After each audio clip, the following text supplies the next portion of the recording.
kinywa changu hayawezi tosha Bwana kusema ni asante. Tukwa muthenya wa mothe ni gwenda Ngai umenye ati ni ngenaga muno niwe.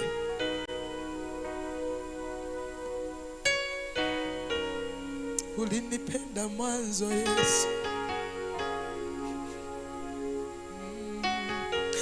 na zaidi ya yote ukanichagua katikati ya watu wengi.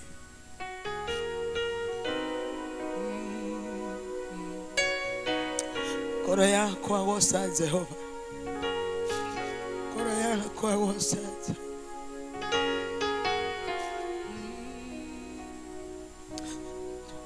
kaliganero ole akaga koro yako na Jehova kaliganero ole akaga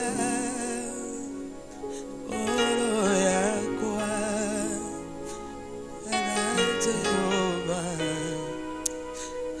gwenda Ngai umenye ati ni gwendete igenaga muno niwe Mwana tondu ni utikaga wega na ukanyenda hingo ciothe. Tikihota gugucokeria wega waku Mwathani, one ndakuhoya tu utumage gwendage. Nisaidie Bwana. Daudi akasema ya kwamba jambo moja ninalolitamani, jambo moja ninalolizingatia, niishi katika ndani ya nyumba yako siku zote za maisha yangu. Roho yako agosa Jehova. Watakiria gĩothe kĩrĩ thĩinĩ wako akĩgoca rĩtwa rĩaku itheru. Ngoro yako agocake.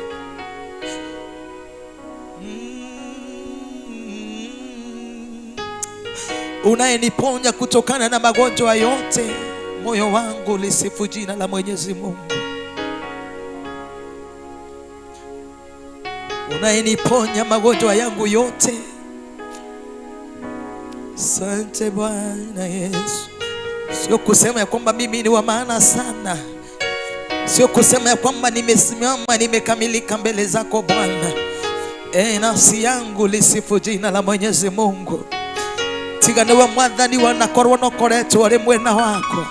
Maadui zangu wangelinimeza ningali bado hai. Ninayo sababu Bwana ya kusema ni asante mbele zako. Asante Bwana, asante Yesu. Nakushukuru Mwenyezi Mungu, nasema ni asante kwa wema wako, kwa nguvu zako, kwa uweza wako Mungu wangu. Ingelikuwa ni wanadamu wangeliulizwa, wangelisema hapana. None gukugosha na gukumie Ngai wako ni kwa sababu ya upendo ulionipenda nao. Asante Yesu. Wengi washai niangalia wakanidhalau, wakanichukia, lakini nakushukuru Bwana ni kwa sababu ya upendo. Mimi mbele ya macho yako mimi ni mtu wa dhamana sana. Nafsi yangu lisifu jina la Mwenyezi Mungu. Ngoro yako agosa Jehova. Wengine waliangalia watoto wako ni kwa sababu ya wivu, wakatembea mahali popote wangeweza na ili waweze kuangamiza, na ili waweze kuangamiza masomo yao. Lakini mshukuru Mungu ambaye amepigana vita zako zote, ambaye ameweza, amesimamisha watoto wako, amewashindania kwenye vita zote. Lisifu jina la Mwenyezi Mungu. Kuna wengi wangelitamani ndoa yako ikivunjika, biashara yako ikisabalatika. Mshukuru Mungu ni kwa sababu ndoa yako ingali bado imesimama. Si kwa sababu ya kujua kutunza ndoa, bali ni kwa sababu ya nguvu za Mwenyezi Mungu. Nafsi yangu lisifu jina la Mwenyezi Mungu, na nisije nikasahau, usije ukasahau wema wa Mungu waliokutendea.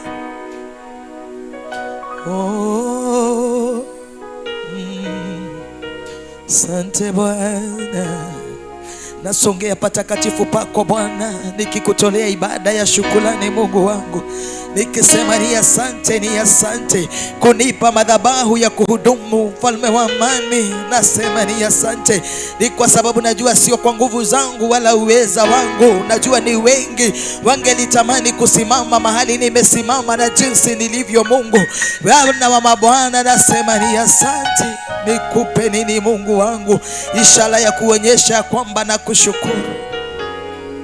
Ikana egukana liganero kulia guothe udutete Mwathani, kufika mahali nimefika imegharimu nguvu zako na mkono wako Bwana umekuwa juu yangu. Haleluya, asante Bwana Yesu.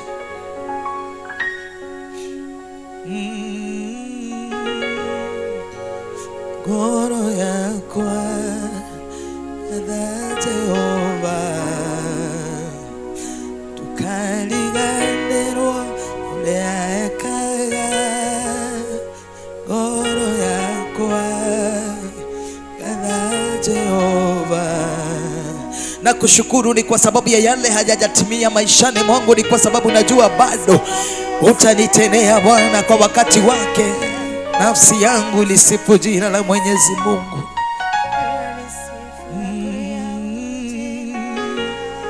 Asante Bwana wangu, asante kwa wema wako.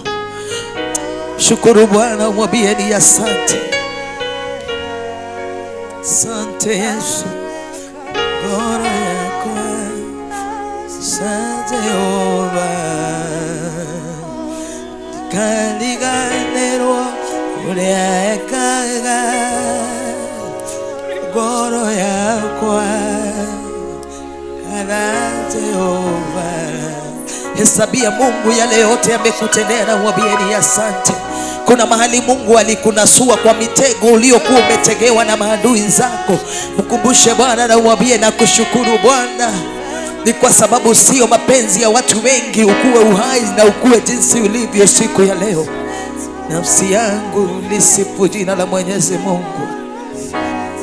Haleluya. Wengine walisema ya kwamba hutauona mwaka huu, umeuona ni kwa ajili ya Mungu. Haleluya, haleluya. Wengine wakasema ya kwamba watoto wako hawatafanikiwa. Shukuru Mungu, ni kwa sababu amefanya watoto wako wakafanikiwa. Unayo sababu ya kumshukuru Mungu na kumwambia ni asante.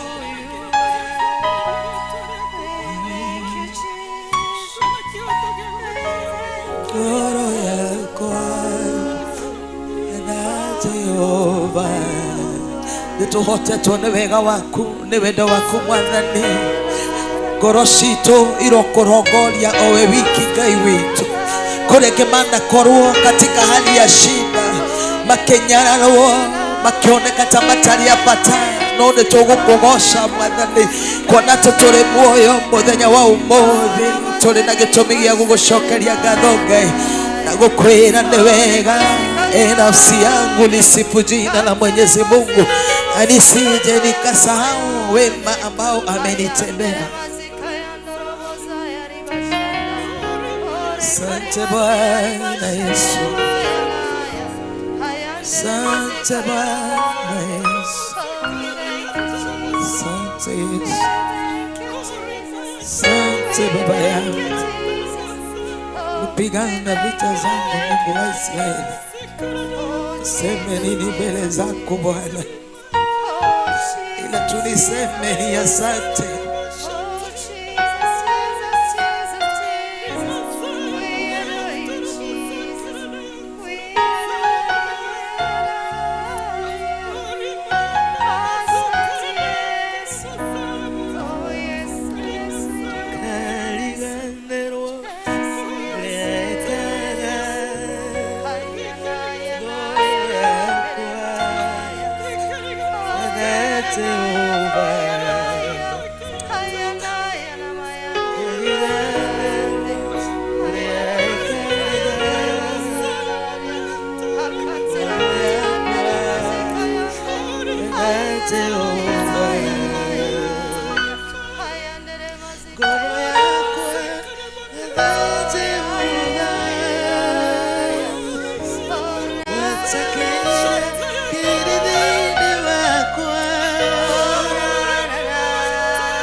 Hayandere mazika sana mayande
Tunalihimidi jina lako Bwana.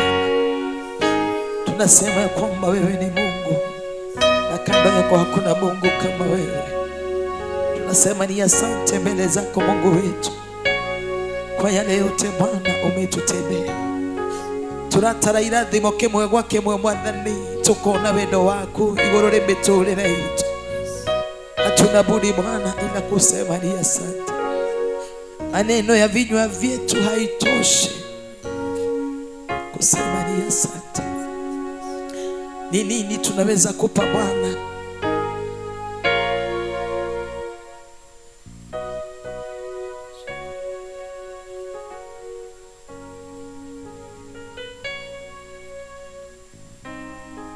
Asante Yesu.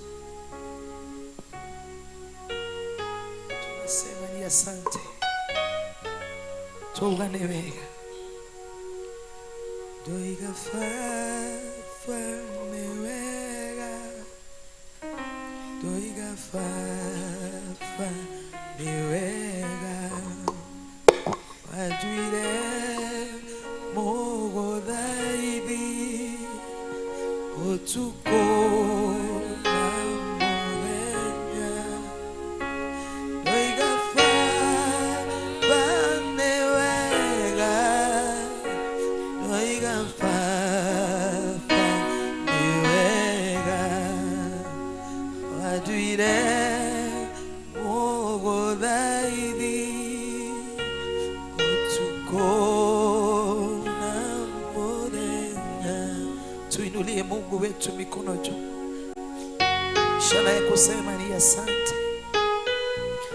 Oh, doiga fa niwega, wajuire mogodaidi otuko na morenya, doiga fa niwega, doiga fa niwega, wajuire mogodaidi otuko na morenya. Tupigie Bwana wetu Yesu makofi ya shukurani. Ni kwa sababu kwa hakika huyo Mungu ametutenda mema. Pigia Yesu shangwe na vigelegele, makofi ikiwa ishara ya shukrani kwake Bwana Yesu.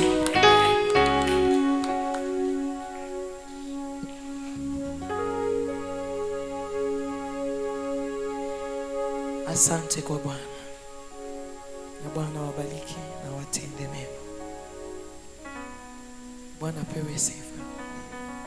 Asante kwa Mungu ni kwa sababu umetupa nafasi njema ya kunena na yeye. Tuingie kwa sifa mbili. Naomba wana praise team utuongoze kwa nyimbo mbili za sifa, na Bwana atawabariki. Wakati ningali na pumuzi, Belita karibu. Tupigie Belita makofi mazuri kwa jina la Yesu. Bwana wangu nitakuimbia, wakati bado ninapumua nitalisifu jina lako, na nisije nikasahau wema Bwana ulionitendea. Karibu.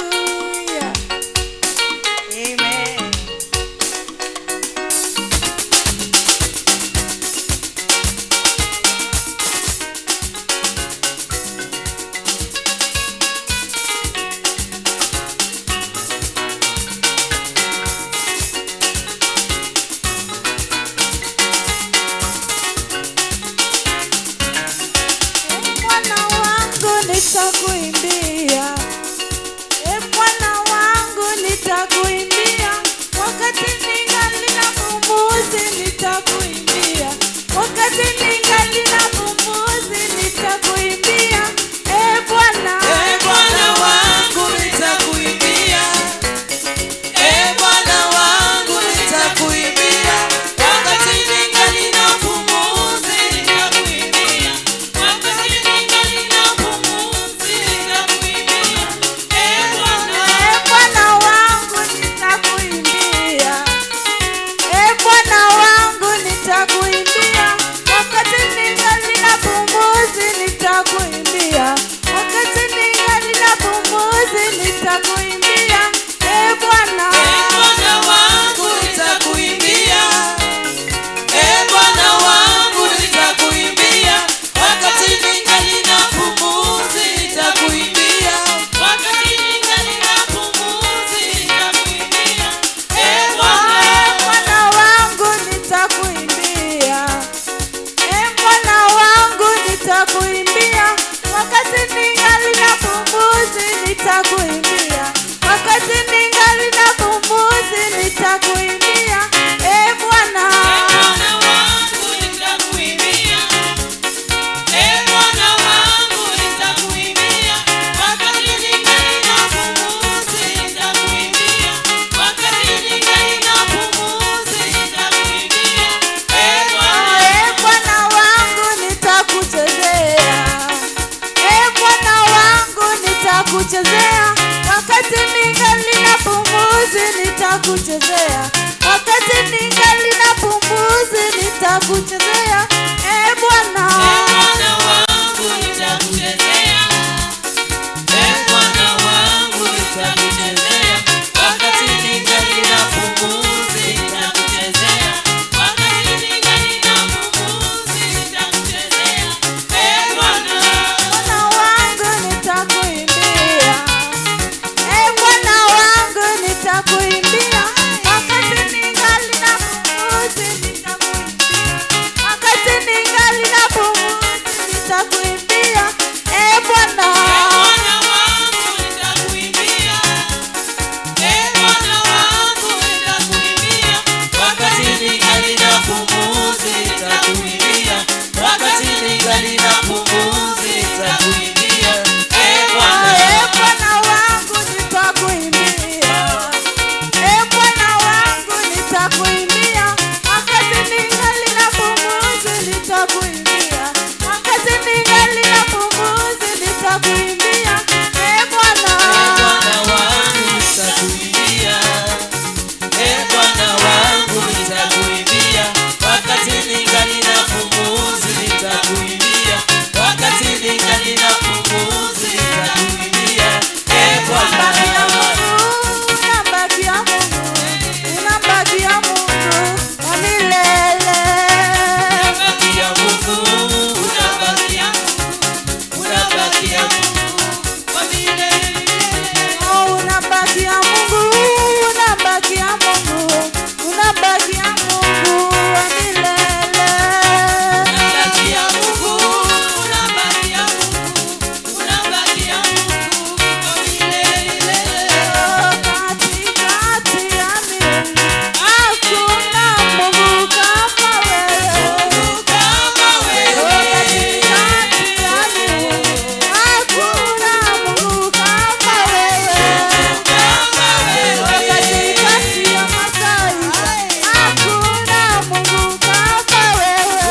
Mungu kama wewe Bwana.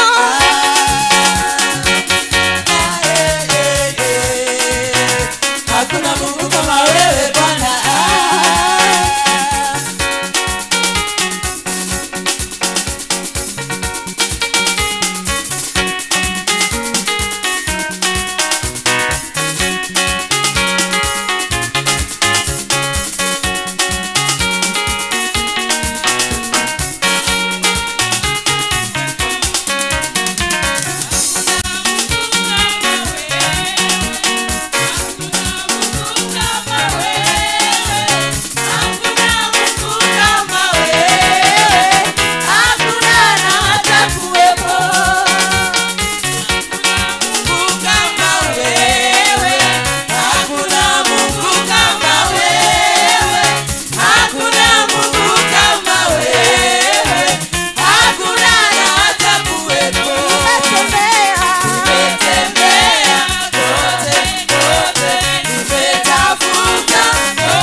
Tupigie Yesu makofi mazuri. Mungu wetu ni mwema na Bwana ametutenda mema. Bwana apewe sifa. Praise the Lord. Ngai witu ni mwega. Nitugwa. Mungu wetu ni mwema.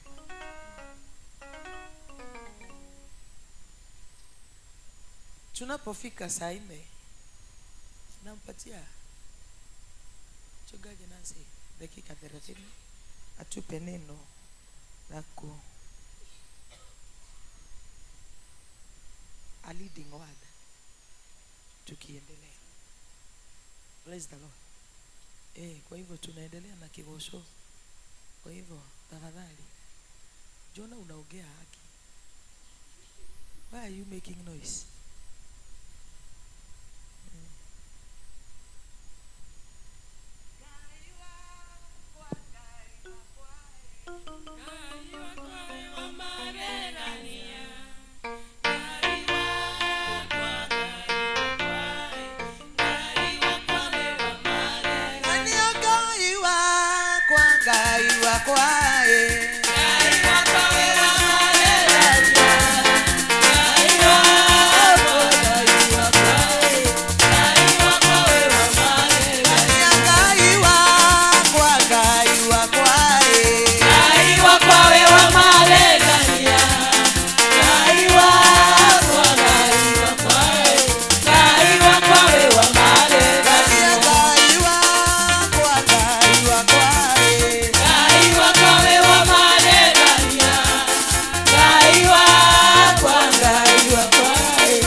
mazuri kwa Bwana Yesu.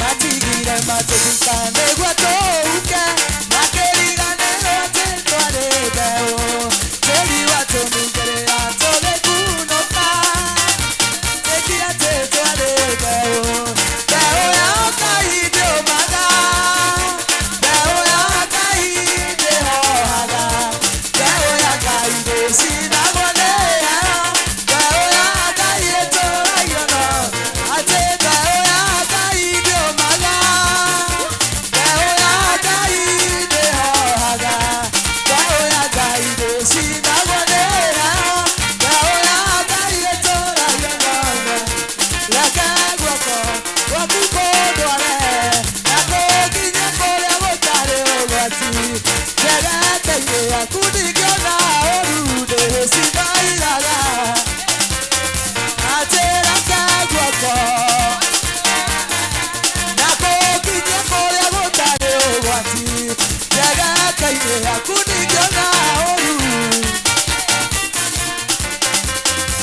ate Israeli rere amatire etorogani na mariga kayakera Joshua oyainga ere adare gatagate nasiosia nasianyu ikekangoria kere agetomira more hade mukamera dekeririkana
Yesu makofi mazuri.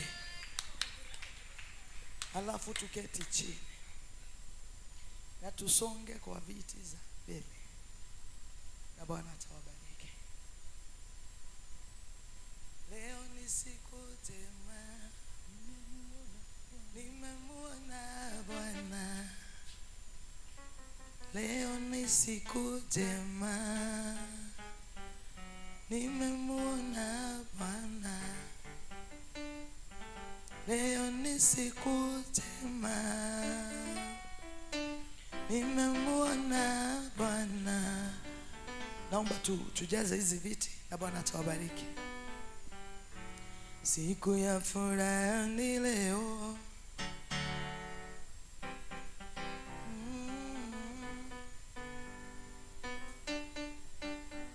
Hata mimi nifurahi, utukufu wa Bwana unashuka. Naomba bado tujaze hizo viti. Siku ya furaha ni leo. Siku ya ni sasa. Roho yangu furahi, hata mimi nifurahi, utukufu wa Bwana. Haleluya. Naomba tushikanishe mikono yetu tunapomkaribisha Pastor Nancy aweze kutupa neno ambalo litakuwa la muongozo sana kwa jina la Yesu. Tupige makofi mazuri kwa jina la Yesu.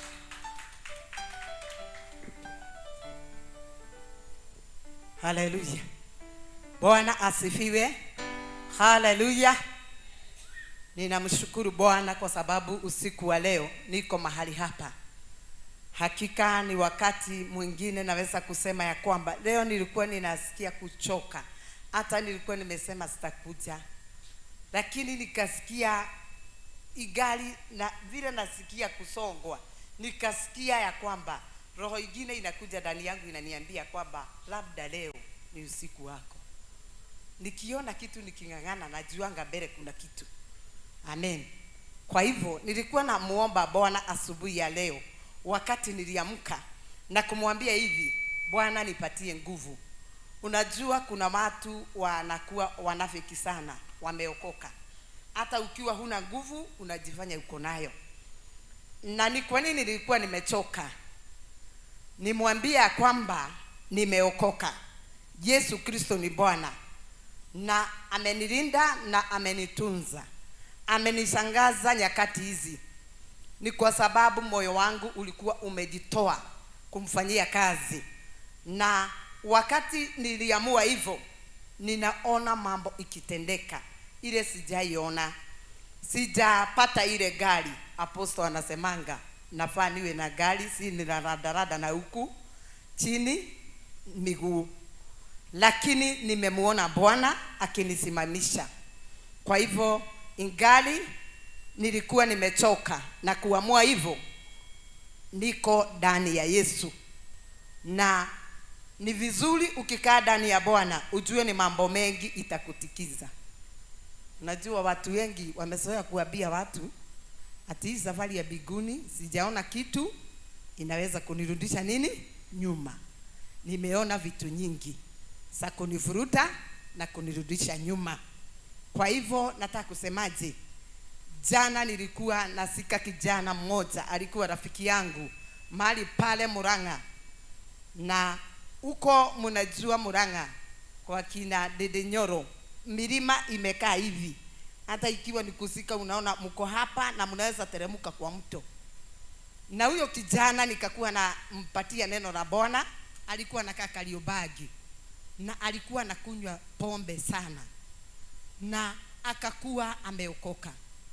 Wakati aliokoka alianza kusubuliwa na mwili. Akaanza kuumwa na tumbo, kama vile mnajua hizi pombe wanakunywa ni kama inachemsha tumbo, ni kama inakatakata maini. Na akagojeka dakika kidogo na akakufia kwa nyumba tukiwa hapa maombi.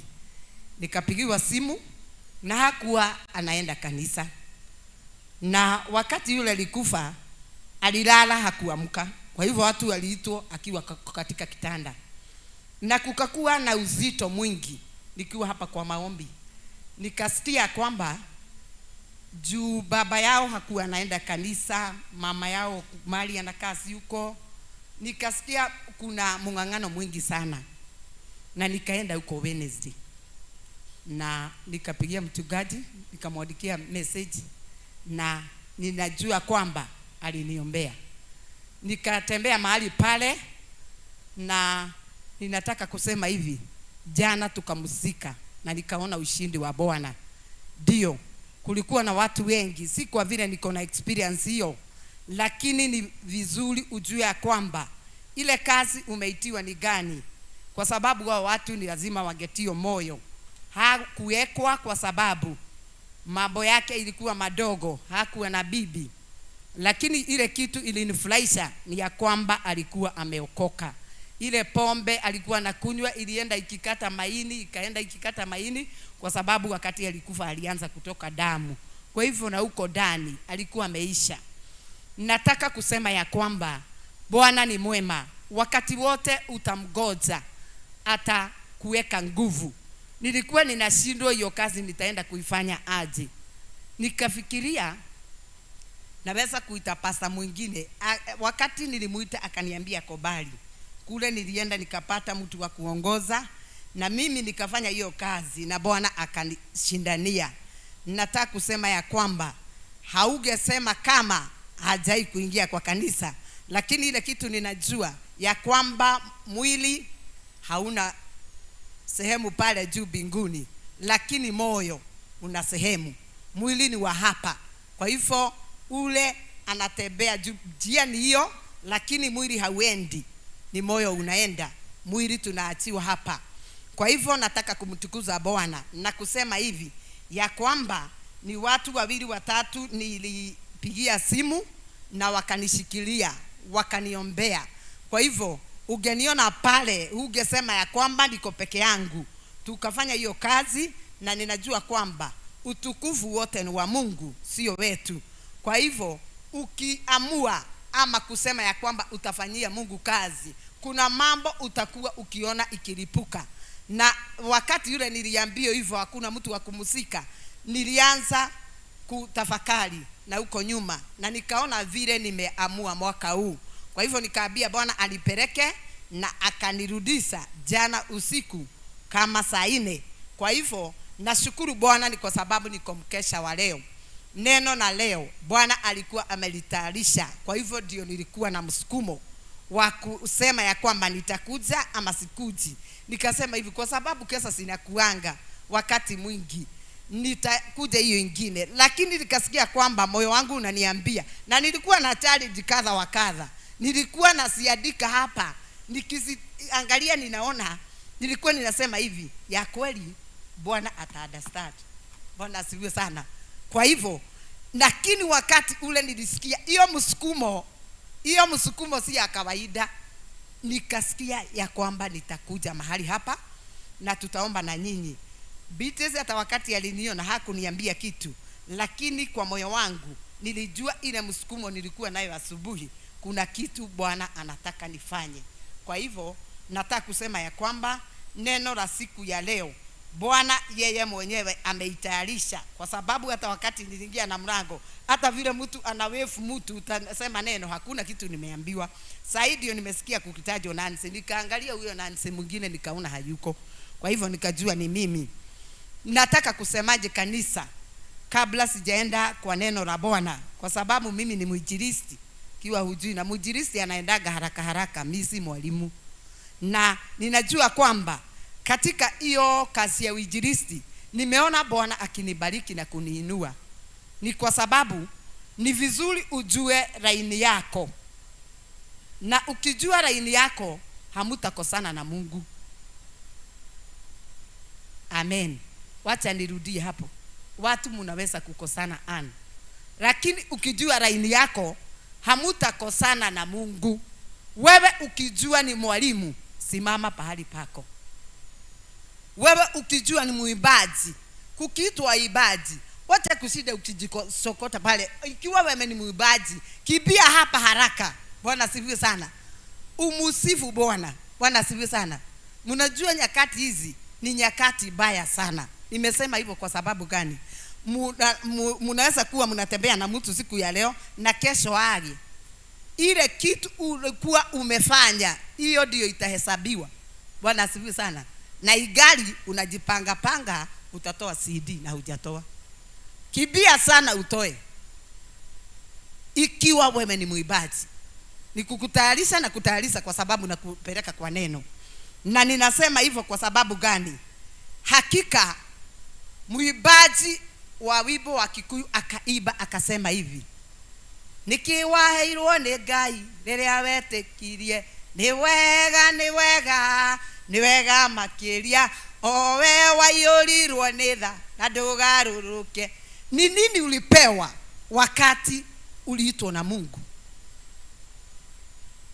Kuna kitu ulipewa na hiyo hukusukumiwa. Bwana asifiwe sana. Ikiwa wewe si muibaji, toka kwa hiyo laini. Hata ukisida ukisukuma wale wengine uende kwa praise team, hutatosheleka hapo. Ikiwa wewe si muombezi, wacha kuenda kwa intercessory kwa sababu utaumia bure. Haleluya. Utaumia kwa sababu utaomba siku 2 ya 3 utoroke. Na unajua utatorokaje? Utaenda sasa upige simu useme ya kwamba kuna mambo imenishika na tutaonana Friday. Mimi nimetembea na watu wengi. Ikiwa wewe si mwinjilisti, wacha kuenda kwa hiyo laini, ndio utahaibika. Haleluya. Utahaibika kwa sababu mwinjilisti, hata unaona hivyo niko mimi nikiingia hata kwa club na meza simama na nianze kupreach na siogopi. Sijui ni nini na nishikanga. Unasikia tu umesimama, umeanza kupreach. Ukiwa kwa basi, umeanza kufanya hiyo kitu. Na hakuna platform Mungu anaitengeneza kwa sababu wewe ni mwinjilisti. Nimesema sitakawia sana. Kwa hivyo kaa kwa laini yako na Bwana atakubariki. Ikiwa wewe ni intercessor, hata tukikuja hapa hutatoseka, unaendelea kuomba. Hata saa nyingine unaambia apostle tupeleke mahali kwa mlima na ulikuwa hapa kuomba. Hutoshereki kwa sababu hiyo ndio ulipewa. Wakati Bwana alikuita, alikupatia hiyo. Na watu wengine unawasukuma. Ukiwasukuma ukiona si wa hiyo laini, wachana nao kwa sababu kuna laini yao. Nataka kusoma maandiko. Siko ako wapi? Ule muibaji. Uko hapo? Okay. Siko atanisomea. Nataka tusome maandiko iko katika kitabu cha Luka 5:5. Nataka kuzungumza hali ya jambo moja hulemea watu sana, naye ni maombi. Nataka kuongea kuhusu maombi. Luka 5:5.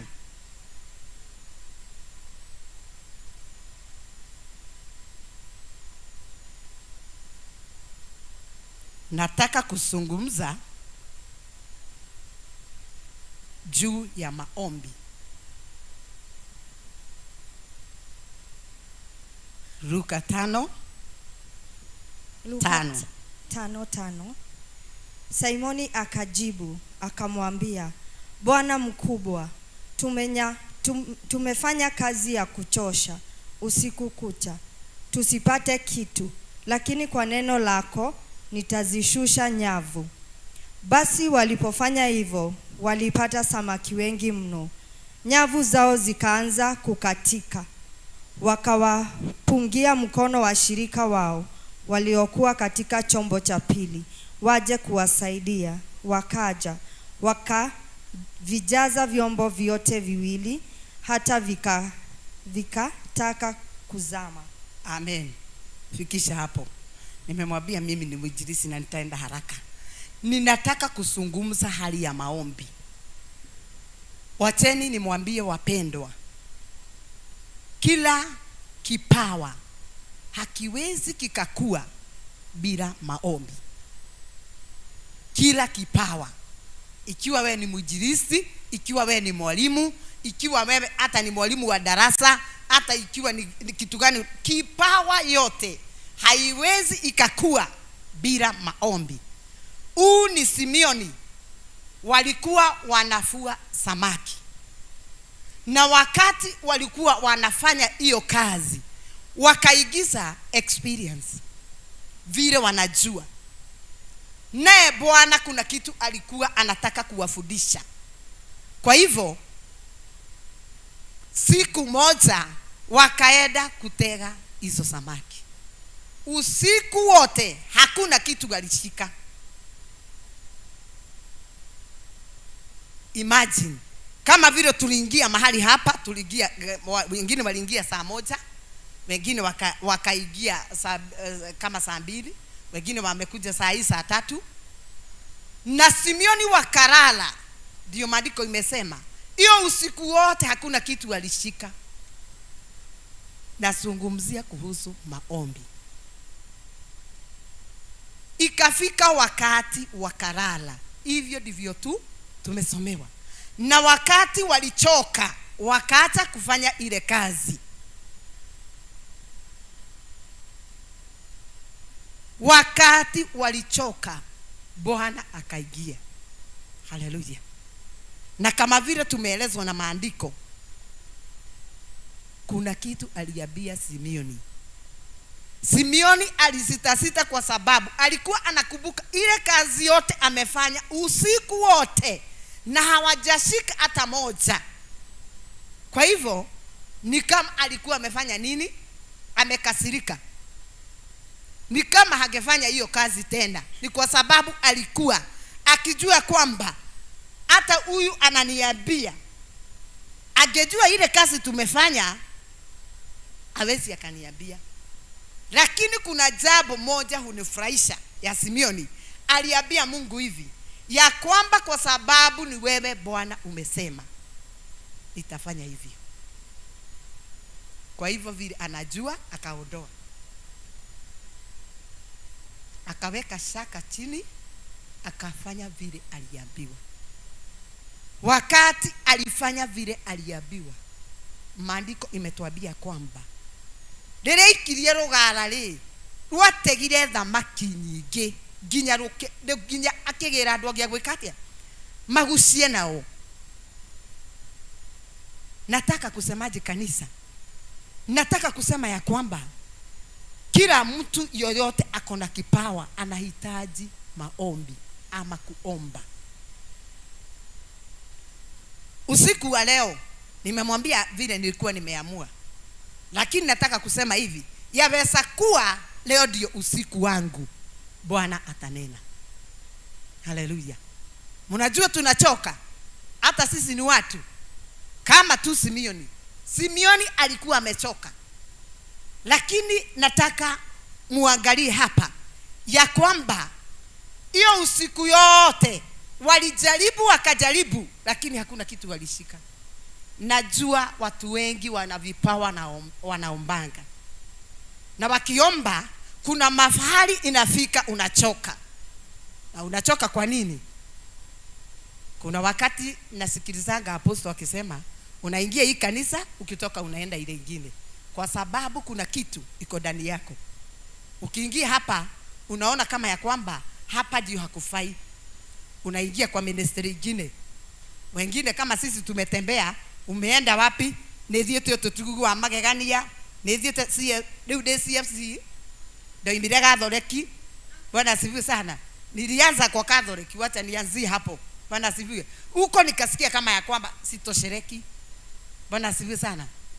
Ndio. Ni todo walele, ni todo diategire. Bwana asifiwe sana. Nikaenda ingine, sikufaulu. Bwana asifiwe sana. Noni atiriri, kuna kitu kimoja nataka kumweka watu wa Mungu. Msichoke kuomba, kwa sababu kunaye siku ya Bwana. Kuna usiku wa Bwana, na yeye akinena hutabahatisha. Mungu akinena hutabahatisha. Ikiwa unaomba ili upate mume, usichoke kuomba. Ikiwa unaomba ni kwa ajili ya familia yako, usichoke kuomba. Ni kwa sababu katika hali ya hiyo kuchoka na kufika mwisho, Bwana atanena. alinenea Simeoni, na Simeoni alirudi kuweka ile gara kwa sababu Mungu alisema. Si ati ya kwamba alikuwa anafikiria akiona ya kwamba hiyo kitu anatenda ni kwa ajili ya mawazo yake ama vile alikuwa amefunzwa. Alifanya hivyo ni kwa sababu Bwana alinena. Yaweza kuwa Mungu alikuleta mahali hapa ili anene kuhusu maisha yako. Haleluya. Na akinena hakuna mtu mwingine anaweza kupinga, ni kwa sababu utatafuta watu, Bwana asifiwe sana, wa kutoa zile samaki, ni kwa sababu hutaweza peke yako. Baraka zako zikiwa hapa, Bwana asifiwe sana, nataka kukuambia Bwana akinena ni watu utatafuta, mushie nao hizo baraka. Hasitakuwa baraka za kipekee, hasitakuwa baraka kama vile unafikiria. Bwana asifiwe sana. Kwa hivyo nataka kusemaje? Naongea kuhusu maombi, kwa sababu ikiwa kuna kitu inashida watu na wanalemewa ni maombi. Siko unaongoza president, lakini wacha nikuambie bidu moja inaweza kushidania ile kikundi, ni maombi tu. Munaweza kukutana, hata watu wengine wamesomea music, watu wengine wako na vipawa kubwa sana, lakini bila maombi Bwana hata nena, Bwana hata adamana na nyinyi. Lakini mkiomba Bwana ataenda pamoja nanyi na atambariki. Watu wengi wanalalamika katika kazi ya Bwana ni kwa sababu ya kuchoka kuomba. Simeoni alikuwa amechoka, lakini katika ile hali ya kuchoka Bwana wakati alinena alimtambua. Ule mtu tu anaomba ndio anaweza kusikia sauti ya Bwana vile ananena. Samani ungeniambia ati Bwana ananena, ningekuuliza na wakati alikuwa amenena, kwani amekunenena sikuwa nimesikia akiongea? Lakini wale watu hawachoki na kuomba, Bwana ananena. Ndio najua tuko wengi hapa, kama vile nami nilitangulia kuingia CFC, lakini ni vizuri ujue ya kwamba siku moja, Bwana asifiwe sana, Bwana atakunenea kuhusu huduma yako, kuhusu kazi yako. Wale wanaomba Bwana anawanenea, wale hawachoki Bwana anawanenea. Haleluya. Katika ile experience ya Simeon, alikutwa na Mungu hapo. Kuna wakati tulikuwa tunapigana na apostle, kila siku ananiambia wewe Nancy, shida yako ni experience. Nikitaka kufanya kitu unajuaga mbele yangu. Na nilikuwa nakasirika sana, sikuwa naelewa ni nini anasema. Lakini wa leo, Bwana asifiwe sana, Bwana alikuja kwa sababu sikuchoka kuomba. Simeoni wakati aliitwa na Mungu alikuwa na visababu nyingi angemwambia na kumwambia kwamba sitarudi hapo, bali wewe fanya hivyo. Lakini alitabua sauti ya Mungu. Bwana asifiwe sana. Akamwambia kwamba ni wewe umefanya hivyo, nitafanya vile umesema. Bwana asifiwe sana. Na wakati ule mimi tulikuwa tunasukumana na apostol. Ilifika wakati mwingine sasa nikasema nitakuwa ninafanya vile anataka nifanye, si vile nafikiria. Haleluya. Na ni wakati ule tu nilimtabua. Mnajua kuna wakati tunafanyanga kazi na yeye na wakati mwingine unaona tu ni pasta tu wa kawaida. Wakati nilimjua, Bwana asifiwe sana, niligeuka nikaanza kusikiliza kile anasema na nimeona matunda. Nikajua mahali ninafaa niwe nimekaa. Bwana asifiwe sana. Nilikuwa mtu wa kuhamahama. Saa ingine niko Kariobangi huko nina preach huko. Saa ingine niko Ukabani, hata sikuwa najua nimeitwa wapi. Hapana. Nilikuwa nafanya hii kazi fogodhari. Na ujiga yangu yote, Bwana asifiwe, na experience nayo ninaongeza hapo, lakini niliachieve Nothing.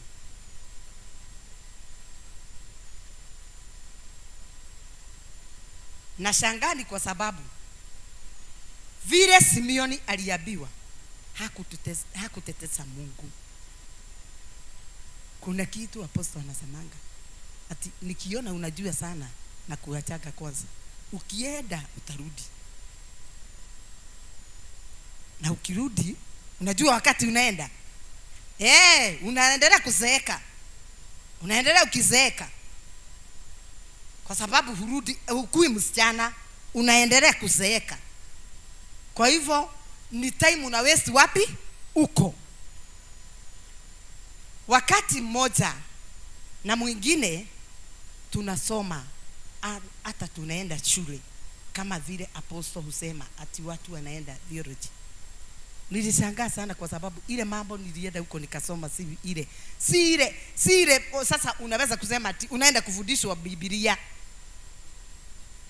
Na ingine moja tu ilinistua, na ninasemanga hivyo kwa sababu hiyo sikuwa nimesikia mahali pengine. Fathers is always right. Father is always right. Umeshika? Wakati wote baba anakuaga merewa. Na wakati mmoja tukifundishwa nikauliza mwalimu hivi, na akiwa yeye amekosa hawezi akaulizwa na tukauliza maswali mingi, mtu tu aliuliza yake, na mambo mengi tunakosa kuachieve, na tuna achieve in nothing, ni kwa sababu ya kukosa kujua mambo. Na wakati tumekosa kujua mambo, neno linasema ya kwamba turaga ni tondu wa kwaga umenyo. Wakati tunapata hiyo elimu inakusaidiaga hata kimaisha.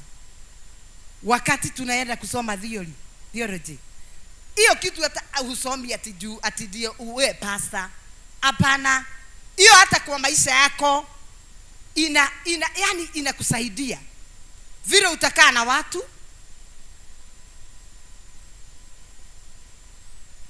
na Bwana anaendelea akikuinua. Bwana asifiwe. Naongea kuhusu maombi.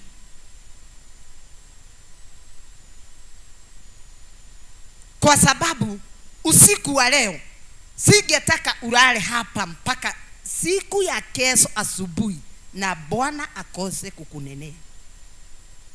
Hapo ndio niko.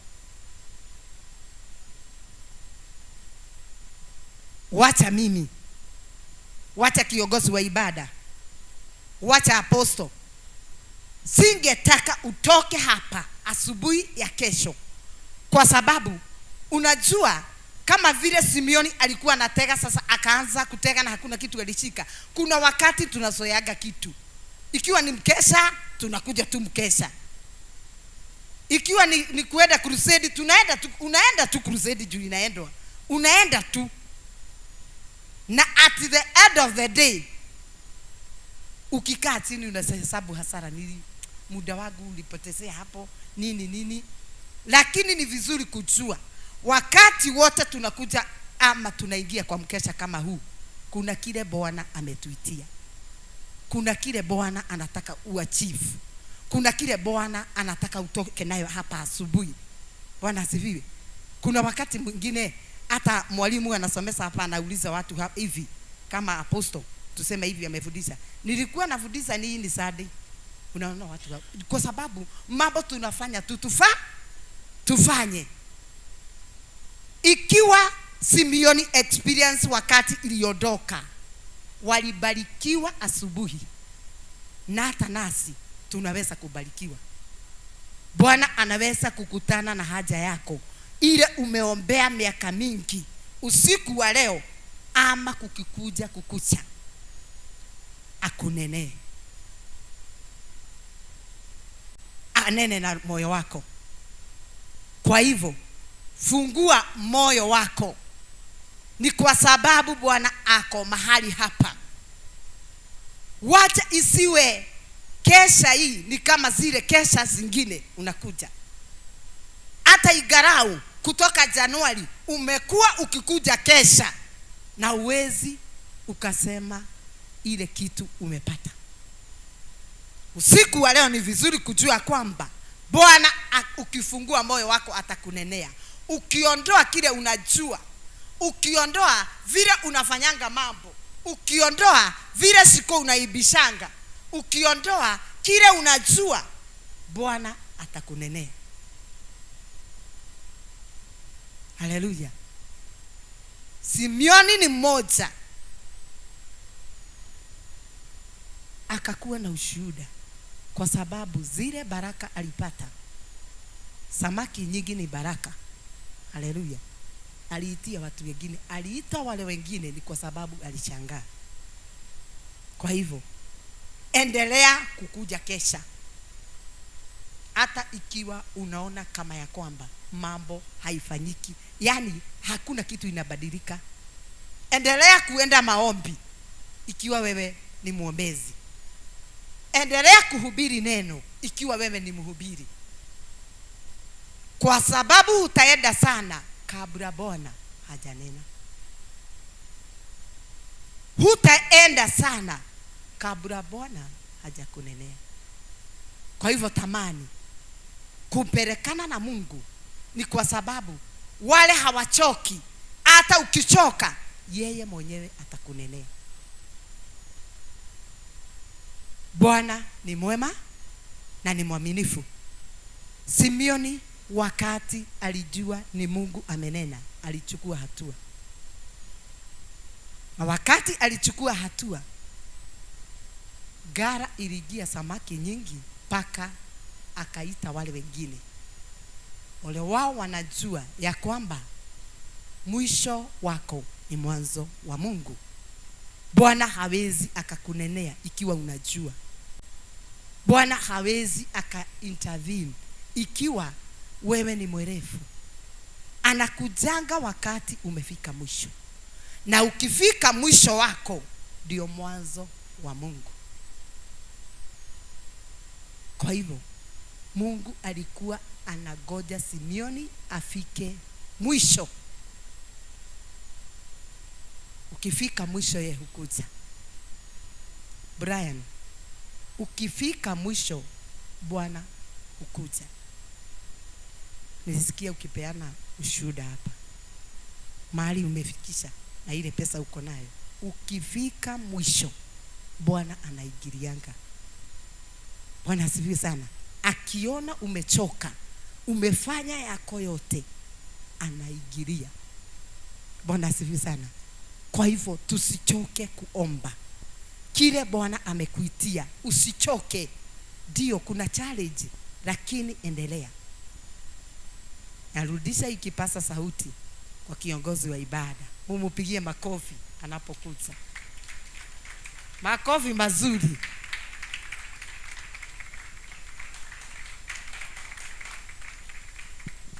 Hata mkikosa kunipigia makofi niko mzuri.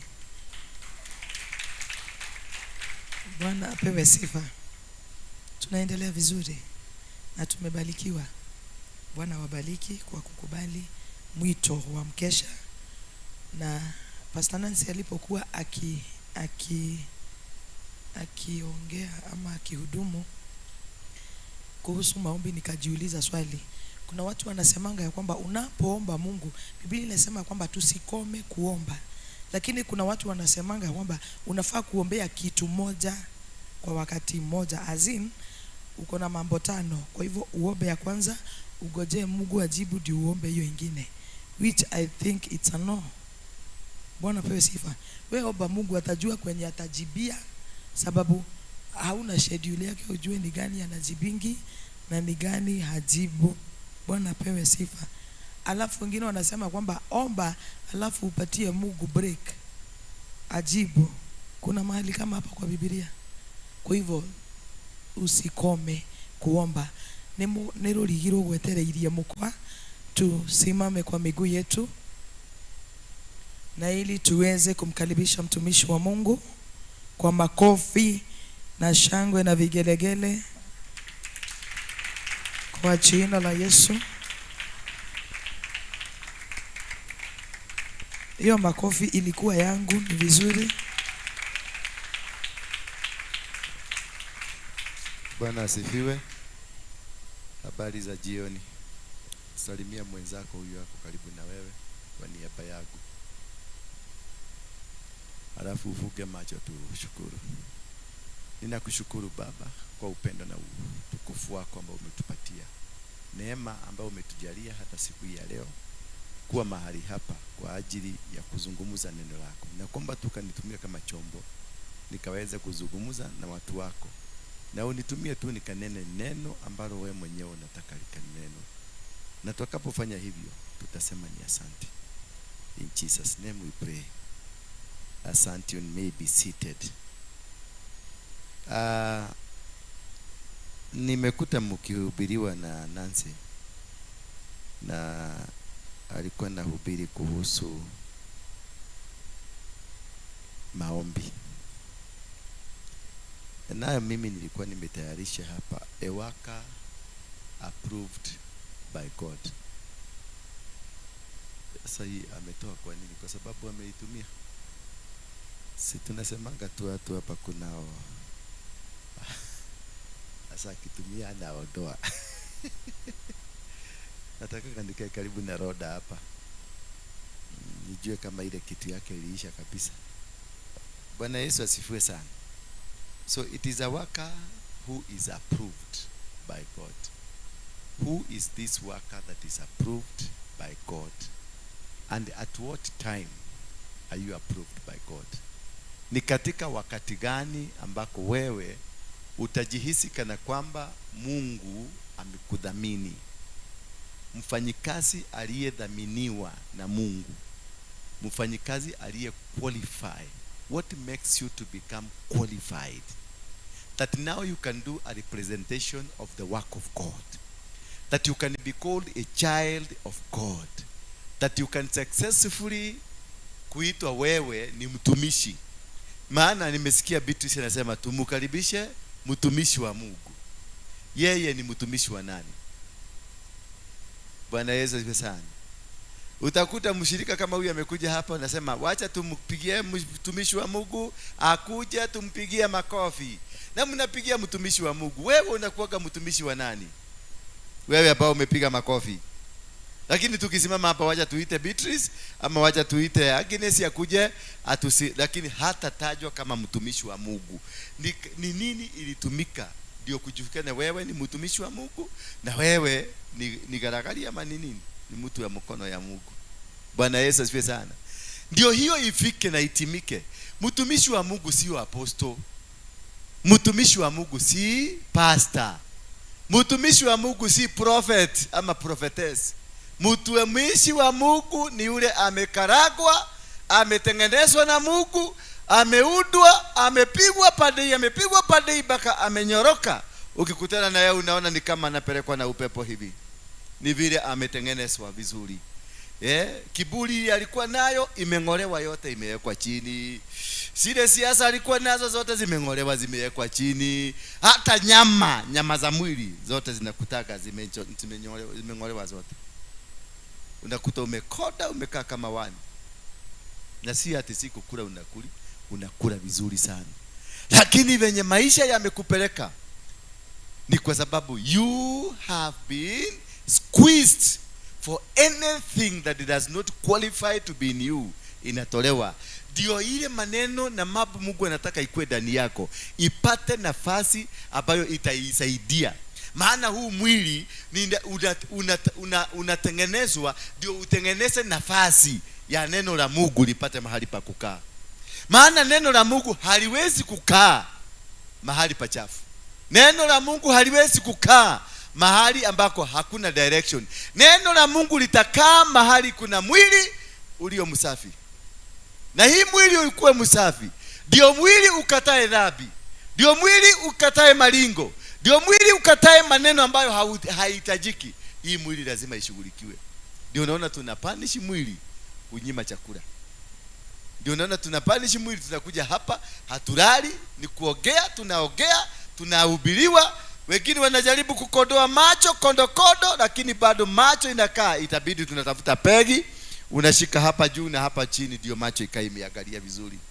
Punishing the body, making the body to be subdued, so that this body can be able to be approved for the work of God. For you to be called that man of God, indeed you must be a man of God. A man of God, not by profession, not by that you walikuja wakakusema wakakuvalisha kile kiguo wakasema sasa wewe ni apostle, ama wakakuvalisha kile kiguo kingine wakasema wewe ni pastor, ama wakakuja hapa wakakumwagilia mafuta wakasema wewe ni pastor. Utamwagiliwa mafuta. Maana Daudi alipomwagiliwa mafuta hakufanyika mtumishi wa Mungu. Bwana Yesu asifiwe sana. Daudi alipomwagiliwa mafuta alibaki kuwa mchungaji wa kondoo. Si kondoo binadamu, kondoo wanyama. Na alirudi kule kichakani kukaa na maubwa na kondoo. Aliendelea kunyonya maziwa ya kondoo, maana huyu kijana alikuwa ananyonya maziwa ya kondoo. Alikuwa amekaa kama hizo makondoo. Akili zake zote na maubire na tabia zake zilikuwa ni za kondoo na mbuzi na ng'ombe. Maana hizo ndizo alikaa nazo, ndizo alijilea nazo na katembea nazo. Wakati alimwagiliwa mafuta hakuambiwa sasa, burutuka sasa. Sasa ni wewe, sasa ni naye na ulimokonto na mbolia. Hakuna. Ilibidi akaragwe kwanza. Miaka 15 Daudi alishughulikiwa. Uliza mwenzako umeshughulikiwa miaka gapi? Muuliza tu na kujibu. Umeshughulikiwa, uliokoka, muuliza kwanza uliokoka lini? Sikuwa aliokoka hapa juzi, tulikuwa hapa kiokoka. Mwezi 8 imeshisha kweli? Kabla ni bado. Agnes, umeokoka miaka gapi? Ni mwaka moja ya ukweli. Anasema hivyo. Ya ukweli ni mwaka moja. Lakini nikiangalia vizuri hata miezi 2, 3, 4, 5 bado hajashughulikiwa vizuri. Bwana Yesu asifiwe sana. Sisi wote unaona hapa tuko na kasoro. Kumaanisha bado tunapikwa, tunatengenezwa. Kasukuru kengine kalikatika kanatolewa na kalikatikia ndani. Na nikasukuru. Na hii kichwa ya kufonya hivi ya kuweka inaitwa nini? Inaitwa screwdriver. Ndio hiyo sukuru itoke. Yako kakichwa kalivunjika. Sasa itabidi wachibe ndio hiyo kitu ichomozwe. Na kumbuka hiyo nati ikiingia iko na nini? Iko na meraini, iliingia na meraini. Sasa kutoa hivi lazima utoe na nyama na utoe na mifupa ingine. Bwana Yesu asifiwe sana. Hiyo ndio kushughulikiwa na Mungu. Daudi alimwagiliwa mafuta lakini akarudishwa kwa kichaka. Maana kuna wakati wa kumwagiliwa mafuta na kuna wakati wa nini? Wa kwenda ukae ugoje. Uandikiwe barua inaitwa appointment letter. Muulize mwenzako kama uko na appointment letter. Beatrice, uko na appointment letter? Umepata barua ya appointment? Wajiko, Nancy, una barua ya appointment? Barua ya appointment haiandikwi na kalamu. Inaandikwa na ile safari umepita kwa kichaka. Bwana Yesu asifiwe sana. Kama haujakuwa isolated, kama hujategwa uishi peke yako na utembee peke yako, ukiangalia hivi unaona adui, ukiangalia hivi unaona adui, ukipinduka hivi ni adui, ukiangalia hivi ni adui, mpaka unajiogopa wewe mwenyewe, bado hujashughulikiwa. Siku utatembea mpaka unaona guo, unasikia guo ikifanya brrr, unasikia ni kama ni nyoka iko hapo nyuma yako, ama ukienda hivi unasikia ni adui yako hapa, bado. Mwambie mwenzako bado. God cannot approve you if he has not dealt with you. Mwambie mwenzako hivyo. God cannot approve you if him personally hajakushughulikia. Yeye mwenyewe ndiye akushughulikie. Maana yeye mwenyewe ndiye anaandikaga appointment letter. Haiandikagwi na mtu mwingine. Hata tuma malaika kuappoint wewe. Hata tuma washirika kusema sasa apostle Waroige, sasa wewe uko na mafuta, sasa endelea. Hapana. Nyinyi hamuna uwezo wowote kuniapprove kusema mimi ni mtumishi wa Mungu. Hamuna. Mungu mwenyewe ndio ako na ratili na ako na paga ya kuchoka vizuri. Anachogaga kama amekaa chini. Na hachogagi jioni, anachogaga kutoka saa 2 asubuhi mpaka saa 6 wakati yako na nguvu. Jioni anataka kutembea kidogo. Sasa kutoka saa 2 wakati tu amekula breakfast, wakati yeye bado ni barubaru, saa hiyo ndio anashughulikiaga wewe mzuri. Ndio unakutaga maneno yote imegeuka, dunia imekugeuka, mpaka unatembea unajiuliza, kwani Mungu uko pamoja na mimi? Unamuita na asikii, maana ako busy na nyundo, ako busy na mapaga akichoka choka, mpaka unakaa straight hivi. Ukikuja hapa kunena neno, watu wanasema kweli huyu ni mtumishi wa Mungu. Bwana Yesu asifiwe sana. Na si mtumishi wa Mungu hata julikana na venye anajua kuhubiri. Hapana, hata anajua hii Bwana anasema maneno yatatendeka. Hapana. Mtumishi wa Mungu ambaye ametokelezwa vizuri anasimamaga tu hivi, mnajua huyo ni mtumishi wa Mungu. Akikanyaga hapa unaweza kumuuliza, kwani huko chini kuna miba? Unamwambia hakuna miba. Ni nini baya?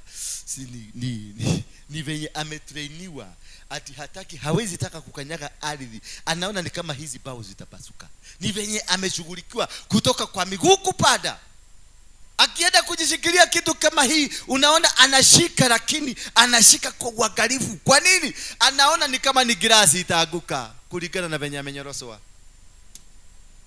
Bwana Yesu asifiwe sana. Unakuta dada kama huyu, ukimwangalia hivi unaona ni kama ako jaa, unarudi kwa mfuko unampatia, unaona ni kama ako na jaa. Kulingana na venye umeshughulikiwa na umeambiwa. Mtumishi wa Mungu ni kusaidia wale watu wengine. Unatoa tu pesa. Afadhali utembea mguu na kutana na mtu pale, anatembea mguu na muuliza ni nini baya? Sina nataka kwenda hivi, niko kwenye maombi. Nataka kwenda, inaitwa spiritual walk. Kwa sababu hataki kukuambia hana kakitu, maana amekapatiana. Na hataki kuonekana kama amekusubua, maana Mungu hajasema itisha. Hapo ndio unasikiaga mpaka unasikia miau, unafikiria ni Mungu ameongea. Ukienda unasikia muziki, unasikia negwaja hapa. Maana wakati unashughulikiwa, utashughulikiwa mpaka masikio itaongea. Hiyo kasi yako ulikuwa unafanya unaliga nayo inawekwa chini. Bwana Yesu asifiwe sana. Hiyo maneno ambayo ulikuwa nayo, kagari kako ulikuwa unatengeneza unaendesha. Kuna siku nilichugulikiwa na gari yangu ile inaitwa Harrier. Ninaitengeneza, ikitoka kwa garage na budi akiniletea, inaguruma na inatembea vizuri. Nikiekelea hivi na nikitoka hapo itawaja mpaka nifike kwa jamu pale katikati ya jamu. Unasikia inaanza kwa na inazima hapo katikati.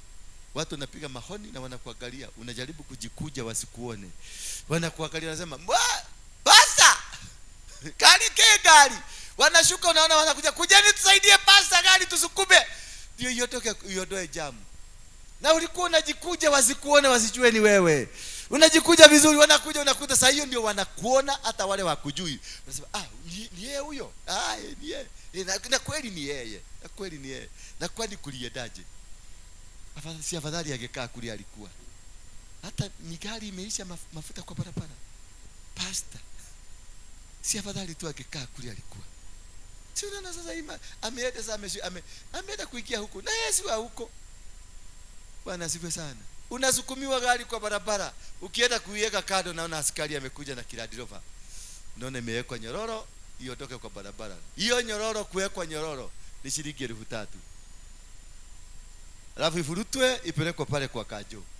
Kufikisha kwa Kajo, kutoa kwa Kajo ni shilingi 10,000. Na ulikuwa hauna pesa ya kununua mafuta, shilingi 500 ya mafuta. Sasa inakaa hapo, na venye inakaa ndivyo inajiandika tu, si pesa nyingine inaongezeka. Unajaribu kuomba, unapigia roda na simu, namwambia dokeda ile, na roda nakwambia ole dhaishi wakora datuma. Unapigia Agnes nakwambia ole saa hii hata kuja nikuonyesha message, na unaona kweli ni 3 seconds zimeenda. Unapigia mwingine nakwambia mimi hata mama yangu ni mgonjwa, hata nataka kumnunulia dawa. Kila mtu yote, alafu kule kwa nani, kwa Kajo, gari yako inawekwa mahali kila mtu anajua gari hii ni ya fulani. Baka hiyo kiburi ishe, alafu anahakikisha hauna pesa, inaisha. Unaomba askari, namwambia patia 50 bob nikapatie gari pale. Askari anakuambia mimi ninakupatia 50 bob na nakojea utupatie pesa. Unakutana na makaga mwenyewe pale kwa stage. Unamwambia sina pesa, unisaidie tu nifike nyumbani. Makaga wanaenda wanasema, yule ni nani anaomba fare. Saa hiyo ni Mungu anashughulikia kitu inaitwa nini? Kiburi, the spirit of pride. Anaishughulikiaga hivyo, anakwanika kanyumba kako kanafugagwa, wakati your auntie, your uncle, your cousin wamekuja pate ya nini? Birthday party. Saa hiyo ndio nyumba inawekwa kufuli na keki inafugiwa ndani. Sasa una imagine keki imefugiwa jani na wewe uko nje na masoda mlikuwa mmefugua. Walikoja tu utoke kidogo wakafuga nyumba. Sasa angalia sasa watu wale wamekutabua, wanakupenda, wale wanaonaka wewe ni mtu ambaye hakosagi pesa. Ndio hawa sasa wanaanza kwenda kukutetea. Si ukubalisha tu tufugue. Rale kiateka anasema basi wacha nifugue mmoja ingie atoe keki mkulie hapa nje. Bwana Yesu asifiwe sana. Keki inatolewa na unakuta sasa wale maadui wale wako kwa hiyo ploti hapo juu. Ndio hawa wanatoka na kamera wakipiga picha venye kunaendelea, inakuwa breaking news. Bwana Yesu asifiwe sana. Na ndivyo naligiaga watu. Na ndivyo umeweka ulinunua last week ulinunua subwoofer. Mungu anahakikishaga ile pesa ulipata tuote umenunua vitu havina maana. Unanunua subwoofer kwa sababu umeabiliwa kuna pesa nyingine 20,000 zinakuja kesho. Unaenda unanunua subwoofer. Sasa unaweka muziki kutest, testing ground. Testing ground. Unasikia mpaka nyumba yote mzima ina unasikia ile mdundo iko huko. Ni dunda na Yesu, dunda na Yesu, dunda na Yesu, dunda na Yesu. Hata wafanyi watu walale. Sasa ile pesa ulikuwa umeambiwa inakuja, unaambiwa itakuja next month. Bwana Yesu asiye sana. Na kiateka amesikia mdudo na asikiage mdudo. Na kwanza kiateka ndiye alikusaidia kubeba hiyo kitu kupandisha mpaka kwa nyumba. Sasa inafika wakati wa kulipa rent, unaanza kumpatia story na ulinunua radio mpya ya shilingi 20,000. Bwana Yesu asifiwe sana. Sasa hapo ndio maneno inaanza kutokea. Nyumba inawekwa kufuli kubwa kuliko mlango yenyewe. Ile kila mtu ataona imewekwa kufuli, kila mtu, na Mungu atahakikisha ni wakati kila mtu ako area. Na ni anavurutaga hawa watu kama ni plot ile ya kuoshea nguo nje, hawa watu watakuwa kiosha nguo. Wakati utaanza kushughulikiwa. Wakati unaona mtu ameshika microphone hapa. Microphone hii haina maana kwako kama haujashughulikiwa. Daudi kaliendelea kukaa huko kwa kichaka. Na kalipotoka Mungu alikuwa amekatayarisha, amekaweka nyimbo ndani yake na kinubi ya kuimba. Hivyo hivyo naye upande ule mwingine, naye Sauli, maana wakati wa Sauli kuondoka kwa ushukani ulikuwa umefika. Naye Mungu akaweka ugonjwa kwa pande ile nyingine ya Sauli. There must be collaborating evidence. Wale wanajua mambo ya koti. Inakuwa collaborating nini? Pande hii ina collaborate na upande hii. Ndio wewe ufanyike mtumishi. Kuna lazima kutayarishwa watu ambao utatumikia. Na lazima ile calling umetengenezwa, lazima upitishiwe kitu inaitwa practical. Unaenda theory alafu unapelekwa practical. Kama umeitiwa kusaidia watu wagonjwa wanapona, lazima upelekwe practical. Utengenezwe kwa kitanda ya Kenyatta. Unakaa Kenyatta miezi ngapi? Watu wote wanakuja, hata wale mahututi wanakuja, wanakuacha tu hapa. Wewe ndio unawaombea, wote wanapona wakienda nyumbani. Lakini wewe hauponi. Mpaka madaktari wanauliza, si jambo muende nyumbani muulize, labda kuna tatizo kule nyumbani. Hapana, hakuna tatizo. Ni kushughulikiwa. Ni kutengenezwa, unatengenezwa mpaka ukue. Hawa ni watu wa nini? Kama uko na calling ya kiunabii ya kupadia wape maneno, utakuwa ukipatiwa maneno ile gumu na Mungu. Unaambiwa ende waambie mchungaji wako ako uchi.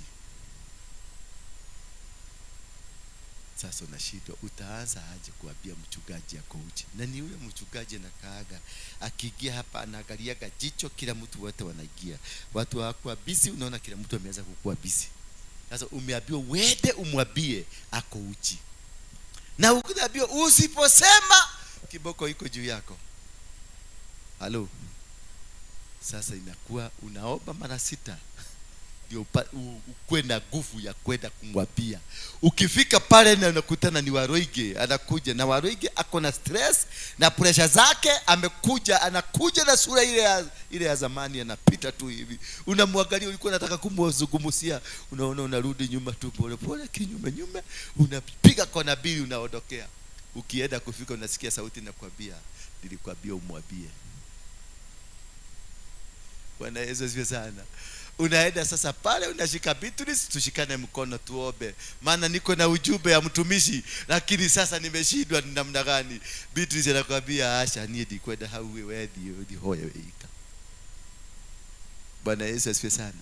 Ile calling ambayo umeitiwa, it will determine what kind of a level ya kushughulikiwa.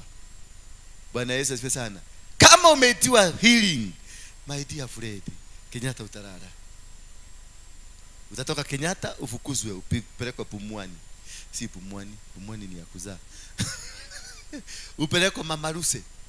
Kutoka Mamaruse utasikia wanakuambia kuna hospitali iko na huko Bomet inaitwa Tenwek, ndio inashughulikiaga hii ugonjwa, operation ya hii kitu. Ukienda Tenwek, ukifika Tenwek unaambiwa baada ya kulipa kila kitu, unaambiwa hata hakukuwa na haja ya operation, meza hii tembe, the following day unapona, unarudi nyumbani.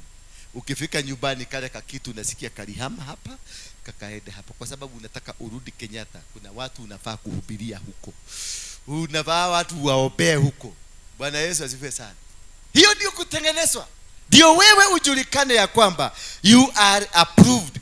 Kitabu ya 2 Timothy chapter number 2 verse number 14, tuwekewe hiyo na Kiswahili. Niliambiwa na watu sasa niwache Kisugumigi, tuongee Kiswahili mingi, si ndio? Sababu mtu kama huyu anahamaga kanisa kwa sababu Kisugu ilimletea shida. Lakini yote kabisa, hii ni mafundisho tu, ni kulelewa, tunalelewa. Kwa hivyo ukikutana ukiona maisha imekuwa gumu, dada, usianze kurukaruka. Tulia kwanza, uliza Mungu, ni wewe ama ni shetani?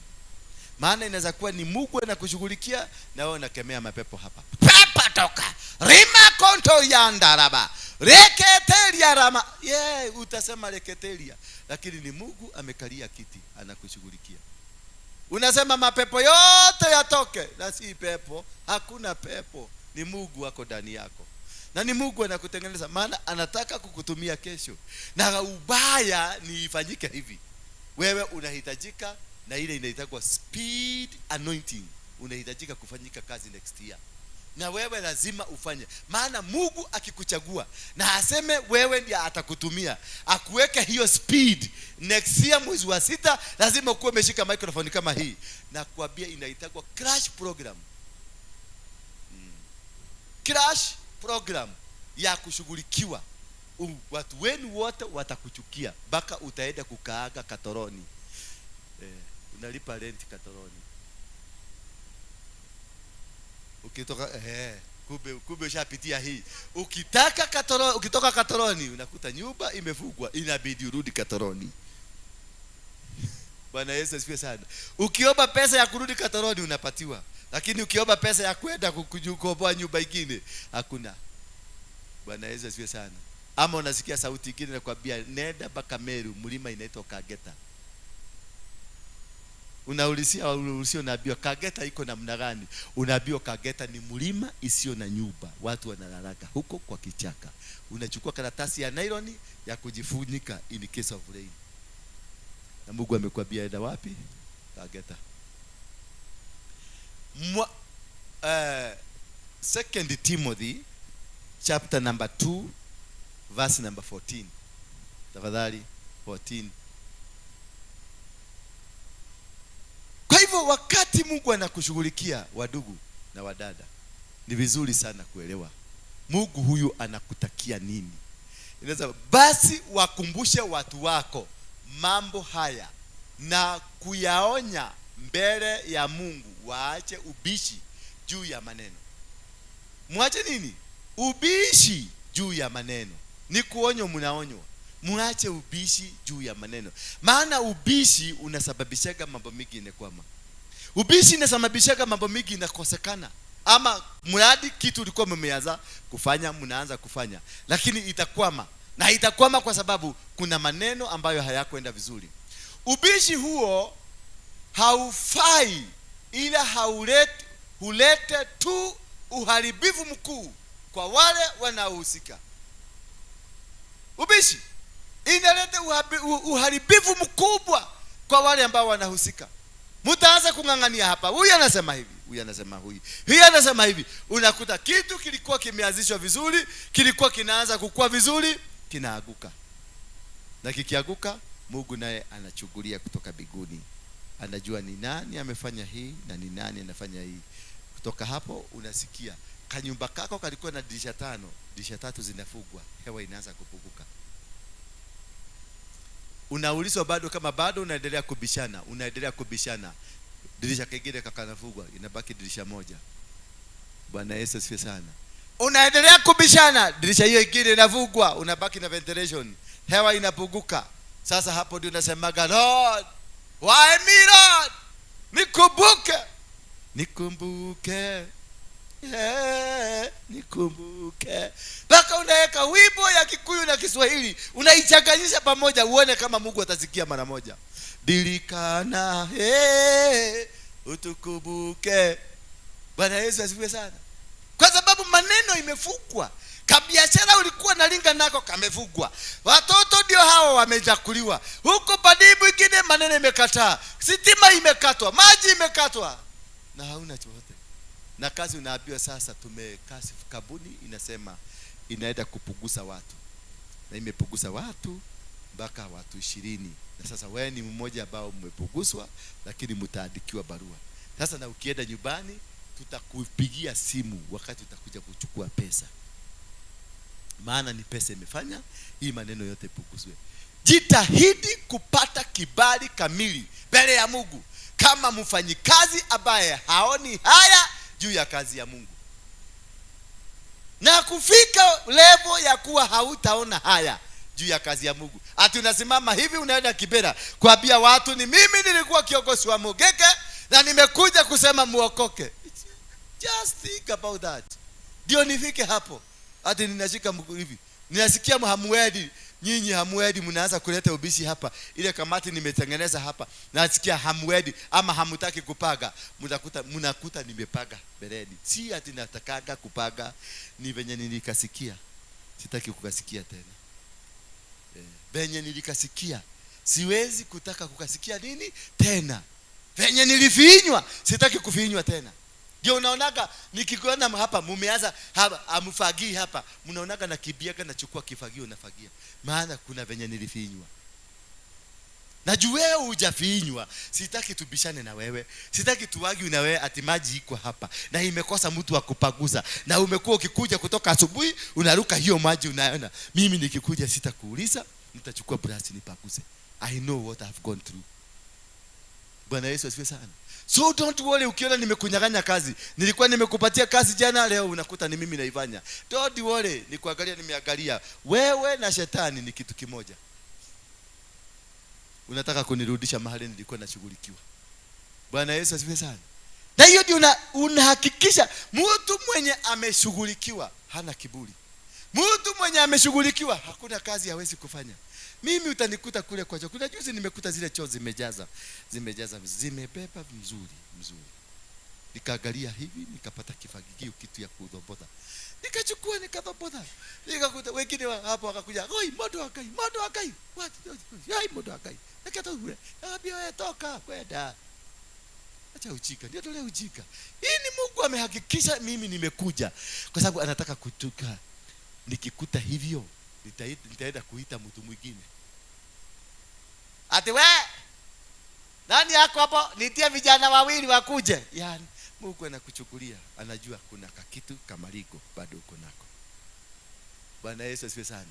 Hako kakitu katakupeleka lesson 6 months. Utashughulikiwa hako tu ndio unashughulikiwa nako 6 good months. Mpaka unatamania kukufa. Bwana Yesu asifiwe sana. Wakati nilienda nikakuta nikajua hii ni test. Nikachukua mote nikadhobota ikafunguka. Na siku dhobota mara 3, mara 2. Kufanya hivi nikaona yote imeenda. Kwa ingine nikaona yote imeenda, ila tu ilirukaruka huku kwa uso, lakini ilienda. Bwana Yesu asifiwe sana. Nikachota maji ingine nikamwaga, alafu nikachukua ingine nikajiosha, nikaenda hapa, nikaingia hapa nyumba hapa, nikachukua tuguo kitu kingine, ndio naonaga tuko ni duwili hapa ndani, nikachukua kaguo kingine nikavaa, na nikakuja nikashika microphone. Siku hiyo anointing ilitembea. Nilisimama tu hapa kwa pulpit, nikasikia kuna kitu kimeanguka, kuna moto imeshuka. Nilikuwa na hubiri tu hivi, na neno linaingia bila kuangalia mahali ingine. Unasikia hiyo neno limeingia, maana kuna kamtihani nilipita. Lakini wewe na kiburi yako unashika mkwa. Hebu ita vijana hapo. Vijana umezaa? Ni vijana umezaa? Au unaitisha atileta ita vijana wawili hapo wakuje? Ni vijana walipupu hapo. Bwana Yesu asifiwe sana. Mungu anakuangalia tu na kitu kidogo. Hiyo kitu kadogo katakurudisha kilomita 200 huko nyuma. Na siku hiyo Mungu anahakikisha umeota ndoto ya nini ukiwa class 1 ama nursery school ukifanya hivi. Sasa una imagine wewe na ni mama mzee ukikuwa ukifanya hivi, ukifanya namna gani? Watu wa hapa ni wakapi? Inua mkono kama wale watu wa hapa. Inua mkono juu. Watu wa hapa wale waliingia kirasi kwa sababu ya hapa, wao ndio wanaelewa maana ya maziwa ya Nyayo. Nasi tuliingia kirasi. Kama huwezi kufikisha masikio mkono hivi, huwezi kufika hapa, hakuna kuingia school mpaka wakati mkono itaenda hapa ifuke.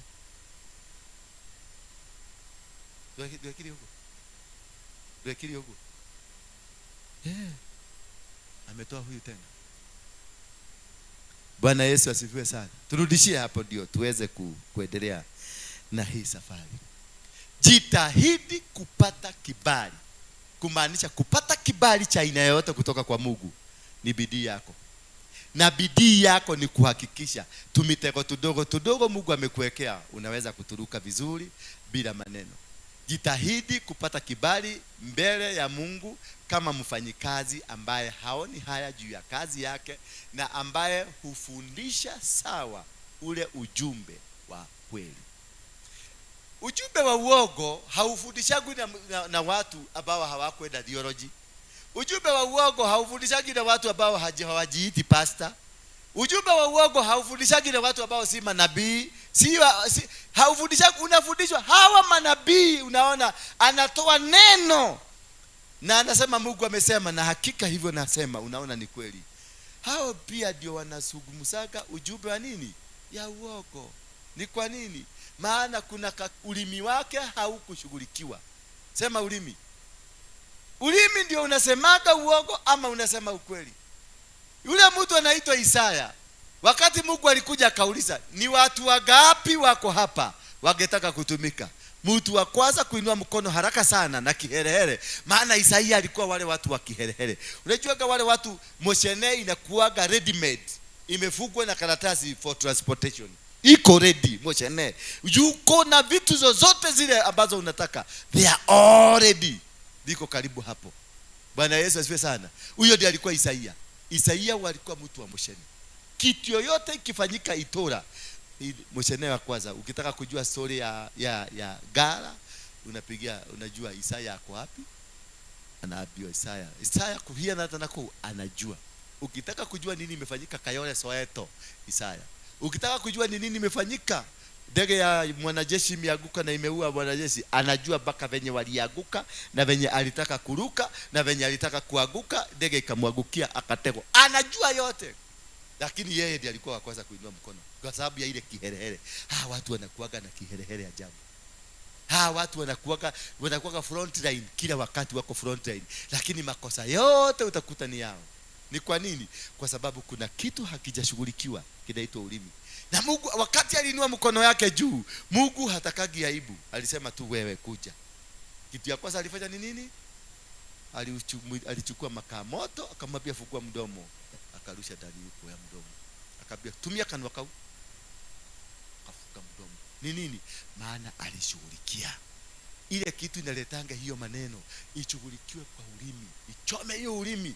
Na imagine ushaimeza viazi moto, sasa imagine makaa moto iko kwa ulimi.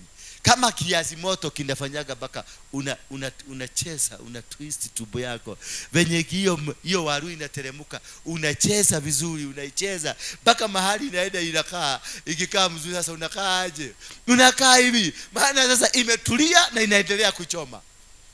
Sasa huyu jamaa aliwekwa makaa moto ndio ishughulikiwe. Watu wengi hapa mmepata disaster in your life. Watu wengi hapa mmepata divorces. Watu wengi hapa biashara zimeanguka. Watu wengi hapa huduma zimeanguka. Kwa nini? Kwa sababu ulimi wako haukuchomwa vizuri. Wakati unatoa maneno yaliyo nadhifu. Bwana Yesu asifiwe sana. So wakati wowote ule jiepushe na majadiliano yasiyofaa na ya kipumbavu, kwa hayo kuzidi kuwatenga watu mbali na Mungu. Mawasiliano ya majadiliano yasiyofaa na ya kipumbavu unawacha. Hiyo sasa wakati ulimi inashughulikiwa. Ukijikuta mawasiliano yako ni ya kikubafu, ukijikuta mawasiliano yako ama maneno ambayo unaongea migi, unaongea venye Roda alikuwa amevaa nguo nyekundu na hiyo nguo haiko standard mzuri, hiyo ndio maneno tunaita ya kibubafu. Ukikuja nasema huyu mama Mkolino kitaba yake ilikuwa inaonekana iko na uchafu, hiyo ndio maneno inaitwa nini? Ya kikubafu. Na tunaambiwa jiepushe na majadiliano ya kikubafu. Halo. Kuongea maneno ambayo hauelewi, kuongea maneno ambayo yatakuja kukuhaibisha kesho, ndio maneno tunasema ya kikubafu. Na usipoondoa hiyo maneno kwa mdomo yako ya kikubafu, itafanya huduma yako haitafaulu, itafanya huduma yako haitaenda mbele. Utakuwa kitu kinaitwa stagnation, utakuwa limited, utakuwa confused. Maana every time whatever is coming from your mouth ni uogo, ni chuki, ni mapiganisho, ni masegenyo, ni hii. Hakuna wakati mdomo yako inatoa kitu ambacho kiko na uzima. Hapo ukikuta wakati wote maneno uliongea ilisababisha watu wakakosana, wewe uko na nini? Na roho ya ukubafu ndani yako. Na hao ndio wanataka Wakristo ambao wanamejawa na ukubafu. Sasa anasema jiepushe.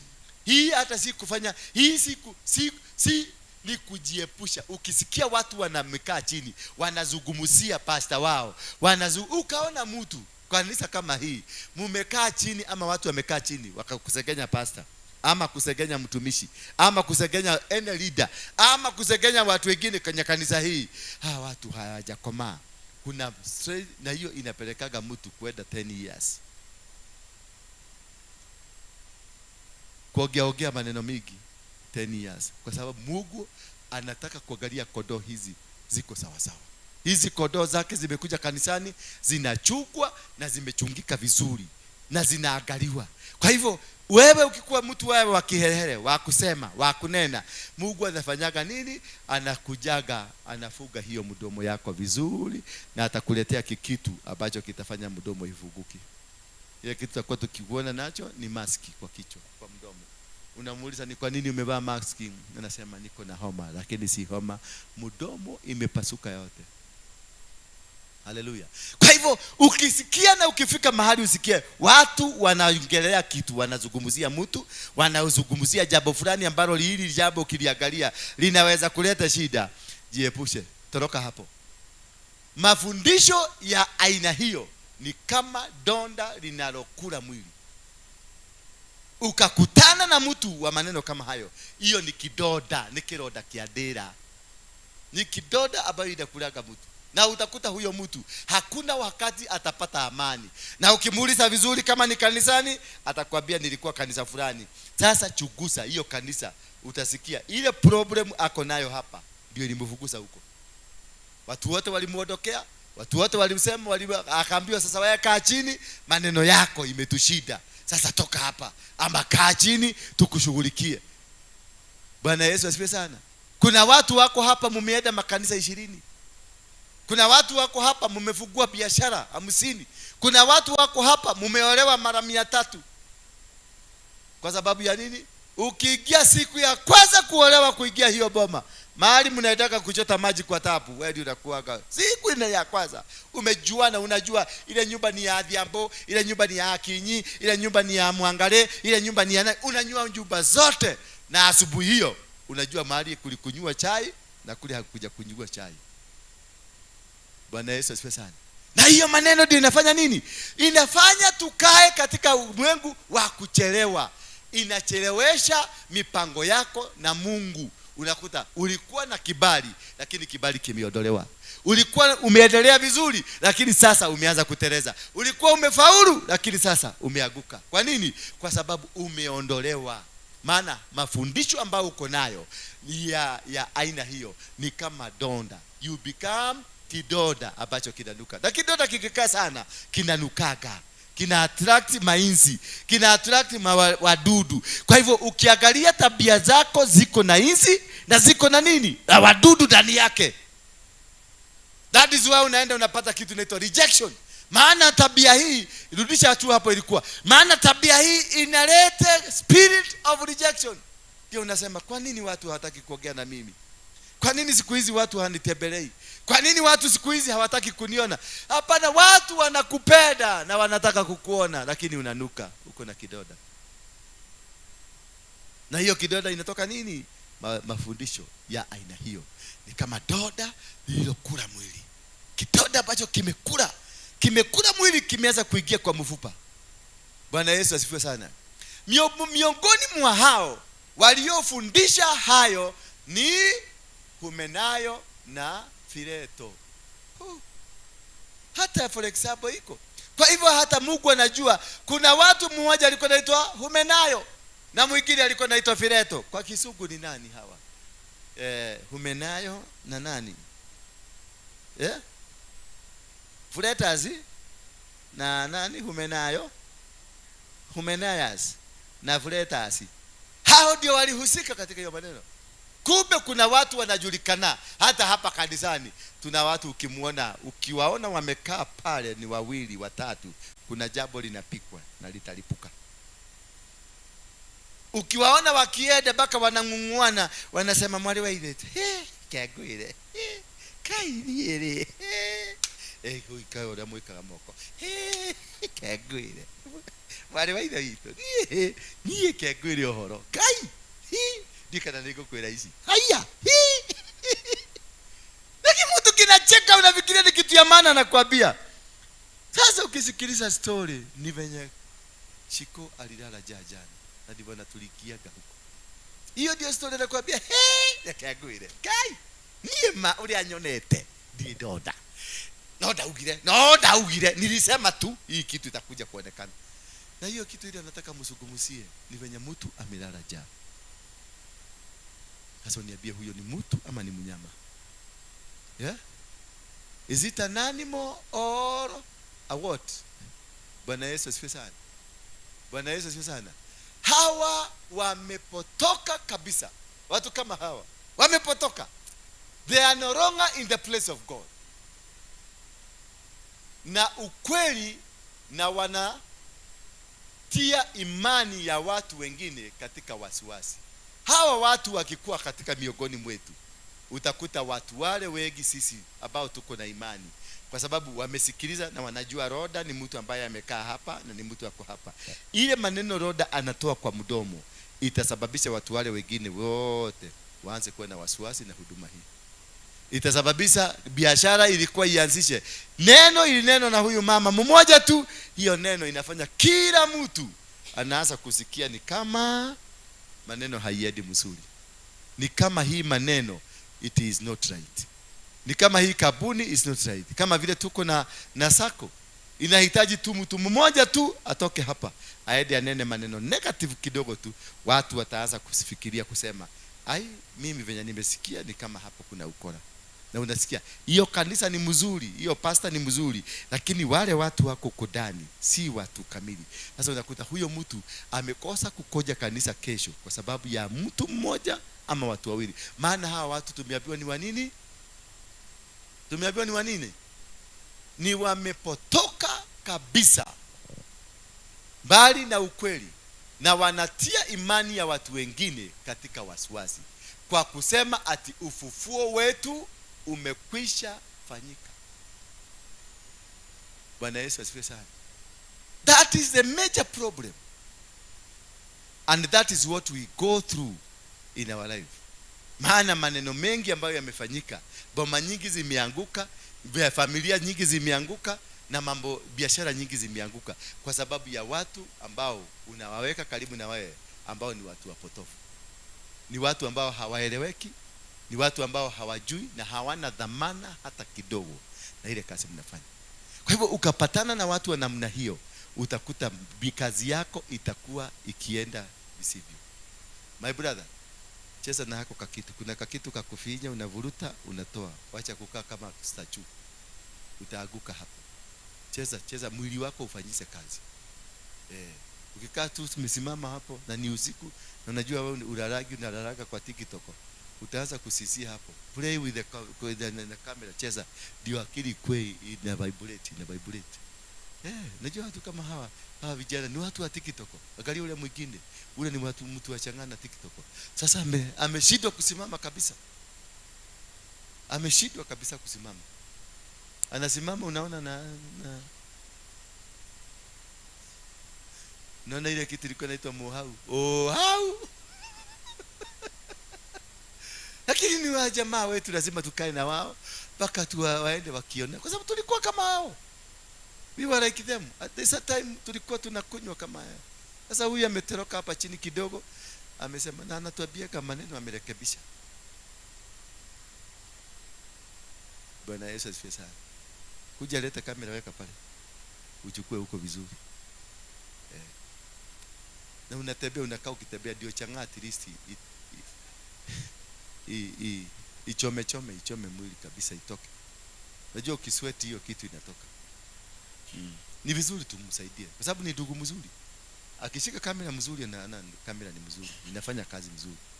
Lakini sasa hiyo kitu ingine ndio imeikia pada huko juu, pada huko uchukue huko vizuri. Sijui mdosi wenu.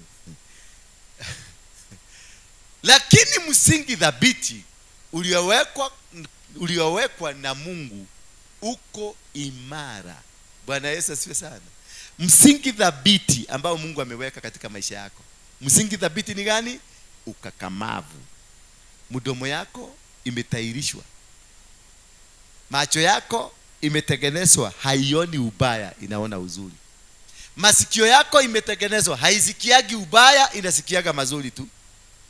Na wakati kuna mabaya inayabadilisha, ina filter, ina produce ile mzuri peke yake. Ile baya inaenda.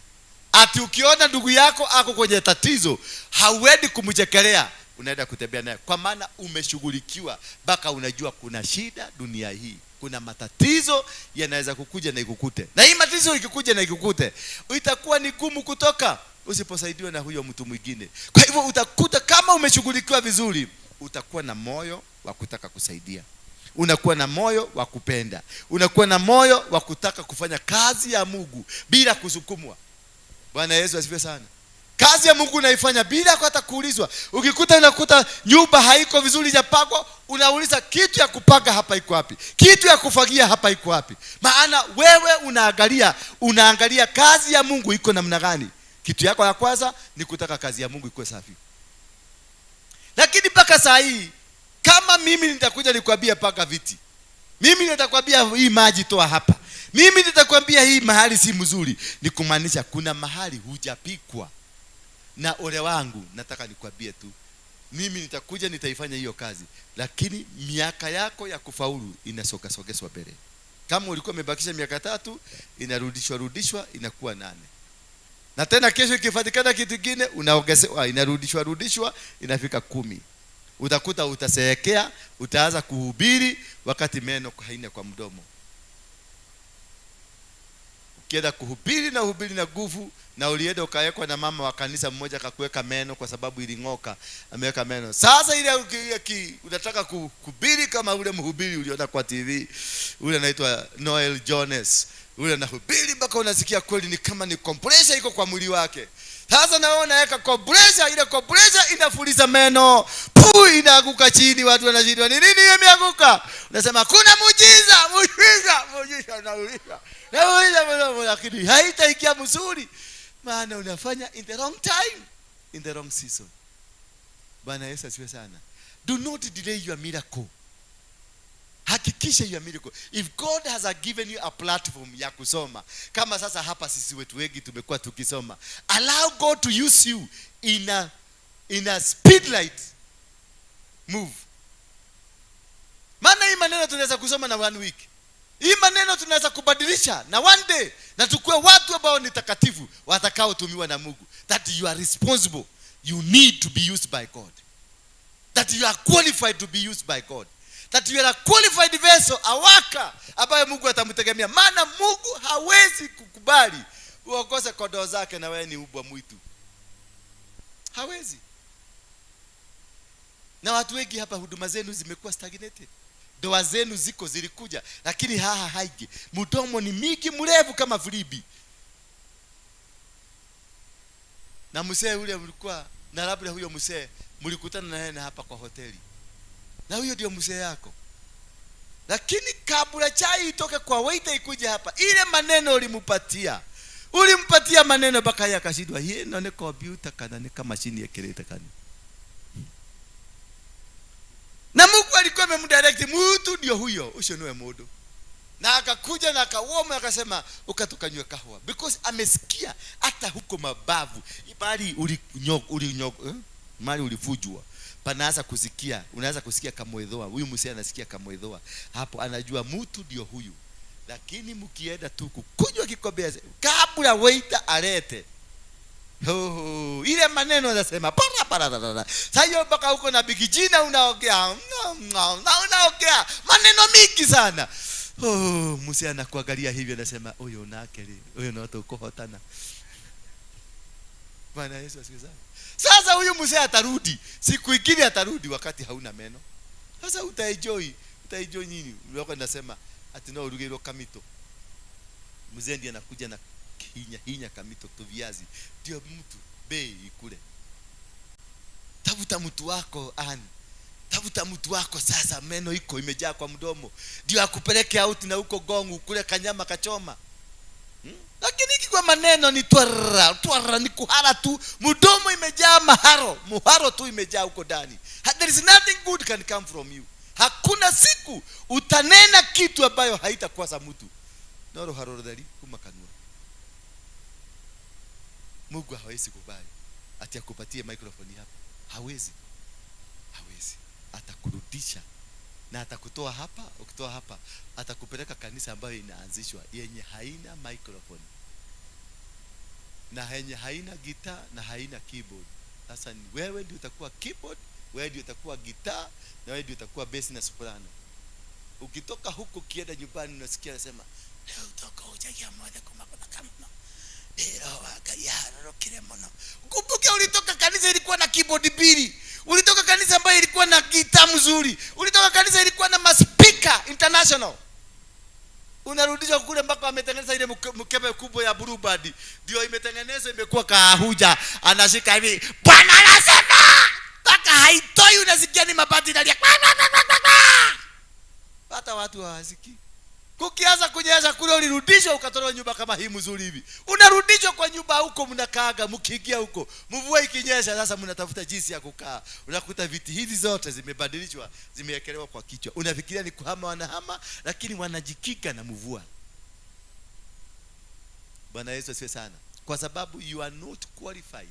Umeregeshwa kule nyumba. You are not qualified. Umerudishwa to the ground tena. Na kuna wengine si kurudishwa tu kwa ground, wanabomolewa. Ni nyugu inakuja inainuliwa inapigishwa chini pa. Inaleta nyundo inagoga. Sasa imagine ukigoga na Mungu. Uliangushwa chini na Mungu. Sasa amekugoga ndio ukue mchaga, ukue tu muteli. Uudwe tena. Kuna watu hapa mmebomolewa. Kuna watu biashara zenu zimebomolewa. Kuna watu huduma zenu zimebomolewa. Kuna watu kazi zao zimebomolewa. Kuna watu familia mzima. Imagine umezaa watoto 4 5 wakubwa ni vijana barubaru. Alafu unasikia hiyo doa imeanguka, wewe umeenda hivi na huyu mtu ameenda hivi. Unaanza kung'ang'ania pale kotini, watoto ni wangu, watoto ni wako, watoto ni wangu, watoto ni wako. Baka koti inakuja inasema watoto watakaa na serikali mkikubaliana mkuje. Sasa imagine unaweza kuna watoto, mtoto wako mwanole amkuru na miaka 25. Sasa unaanza natafuta kimama kama hiki, unakia afu unaanza kusema no nyende kama gao tomato ogivi. Ukiwa na miaka 55, miaka 60 ndio unatafuta kakutuma socks. Sasa una imagine kataenda shule siku gani? Kale katoto umezaa ukiwa na miaka 59, kakae miaka ingine ni 4 ya kwenda shule ama ni 5? Wale wa juzi ni miaka ngapi? 3 years. 3 years, no 4 years. Ni 4. Na ulizao ukiwa na 59. Ongeza 4 63. Ndio kataigia klasi 1. Kapande mlima ya CBC mpaka klasi 6. Utakuwa na miaka ngapi? 20.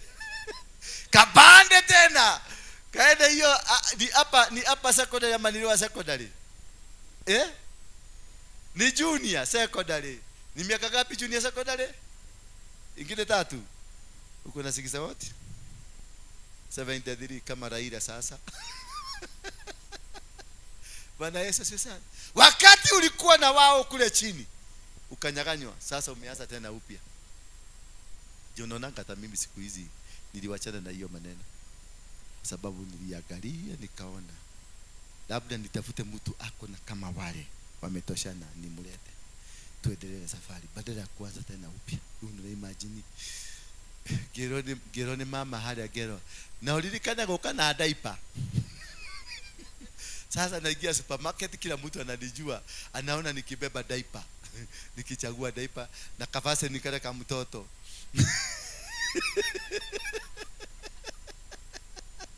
Bwana Yesu asifiwe sana. Na unaanza kupanga na unaambia unakumbuke sana laki. Na ukumbuke vitu zingine hapo, watu wanashangaa, wanashindwa. Mzee, ukienda huko unaulizwa na mtu, kwani mtoto yako? Ukienda shule kupeleka mtoto na gari na mudrobu, unaona mtoto twingine tunaguka. Baka mtoto yako akienda nyumbani anakuita kuka, hakuiti baba. Kwa sababu ulirudishwa kilasi na huko nyuma. Ulirudishwa backward. Bwana Yesu asifiwe sana. Beatrice, Bwana Yesu asifiwe sana. Not ukogea bruka make.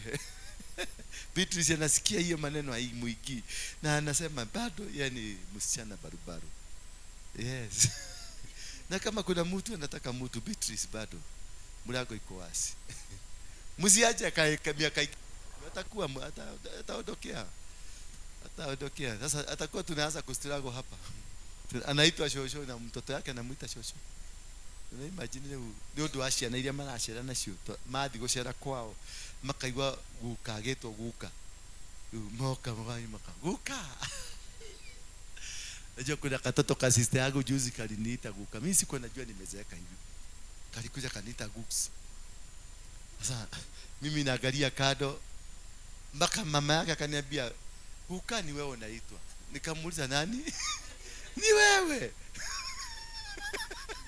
Wewe ndio unaitwa. Nikamuuliza mtoto, unaita nani? Si ni wewe guka. Wewe nyamaza. Kwa sababu ukirudishwa hapo, uanze sasa wewe ni mtoto. Kila asili umerudishwa ya kuitwa mtoto wako anakuita guka. Just imagine, hata katika ulimwengu wa kiroho ndivyo tunafanywa huko. Tukirudishwa tunarudishwa huko. Unakuta wewe ni mama mzee kwa ulimwengu wa kiroho. Wewe ni shosho, lakini unatembea na watoto wa kiroho. Wale wadogo wanakuita shosho. Bwana Yesu asifiwe sana. Na maisha yako inakuwa sasa imeenda upside down. Kwa nini? Kwa sababu ulikataa kukubali kujengwa. Ulikataa kukubali kutengenezwa. Na Mungu sasa wakati anakuamulia, anaongezaga miaka ndio akutengeneze vizuri. Na Mungu hakuagi na haraka, maana si wewe peke yake anatengeneza. Na ukiangalia kwenye kitabu, kwenye daftari, angalie wewe unafaa kutengenezwa ile nafasi the next ile ya kutengeneza next. Waangalie daftari inasema ni 20 30. Ni 20 what? Sasa tuko 20. 2024 unasikia ni 2035 na already alikuwa shaagusha nyungu imepasuka. So hii itakaa hapo mpaka 2025 ndio atakufikiria na nyundo. Bwana Yesu asifiwe sana. Ndio atakufikiria wakati huo miaka ingine 10 sasa. Na sasa ukumbuke hiyo miaka 10 hiyo imepotea. Miaka hiyo ingine sasa miaka hiyo 10 ndio atafikiria, ndio sasa utawekwa kwa meza waanze kufikiria eko ligaligwe na kepoie kana nyundo. Bwana Yesu asifiwe sana. Ndio unakuta wewe ni mama mzee, lakini yale maneno unapitia unalalaga ukiomba usiku saa 9 umekuwa alamu ya village mzima wanajuoga ni wewe. Na ile maombi unaomaga ni maombi ya vita, na maombi ya makasiriko, na maombi ya confusion. Pata! Waraka! Yala! Na ni saa 6 usiku. Mpaka watu wamehama ploti mzima kwa sababu yako. Bwana Yesu asifiwe sana. Watu ploti mzima. Hakuna mtu ndani ya ploti. Wamehama kwa sababu wewe ni Filipi. Saa 9 ukifika tu nasikia maredio zimewekwa. Ploti mzima wameweka maredio. Kama mtu ambaye hakutaka kununua redio ameweka. Kwa sababu ile kelele utawafanyia. Unaomba kutoka saa 9 mpaka saa 1 asubuhi. Maombi tu mpaka unashindwa. Uliomba ukaomba maneno ikaisha. Mpaka ukaanza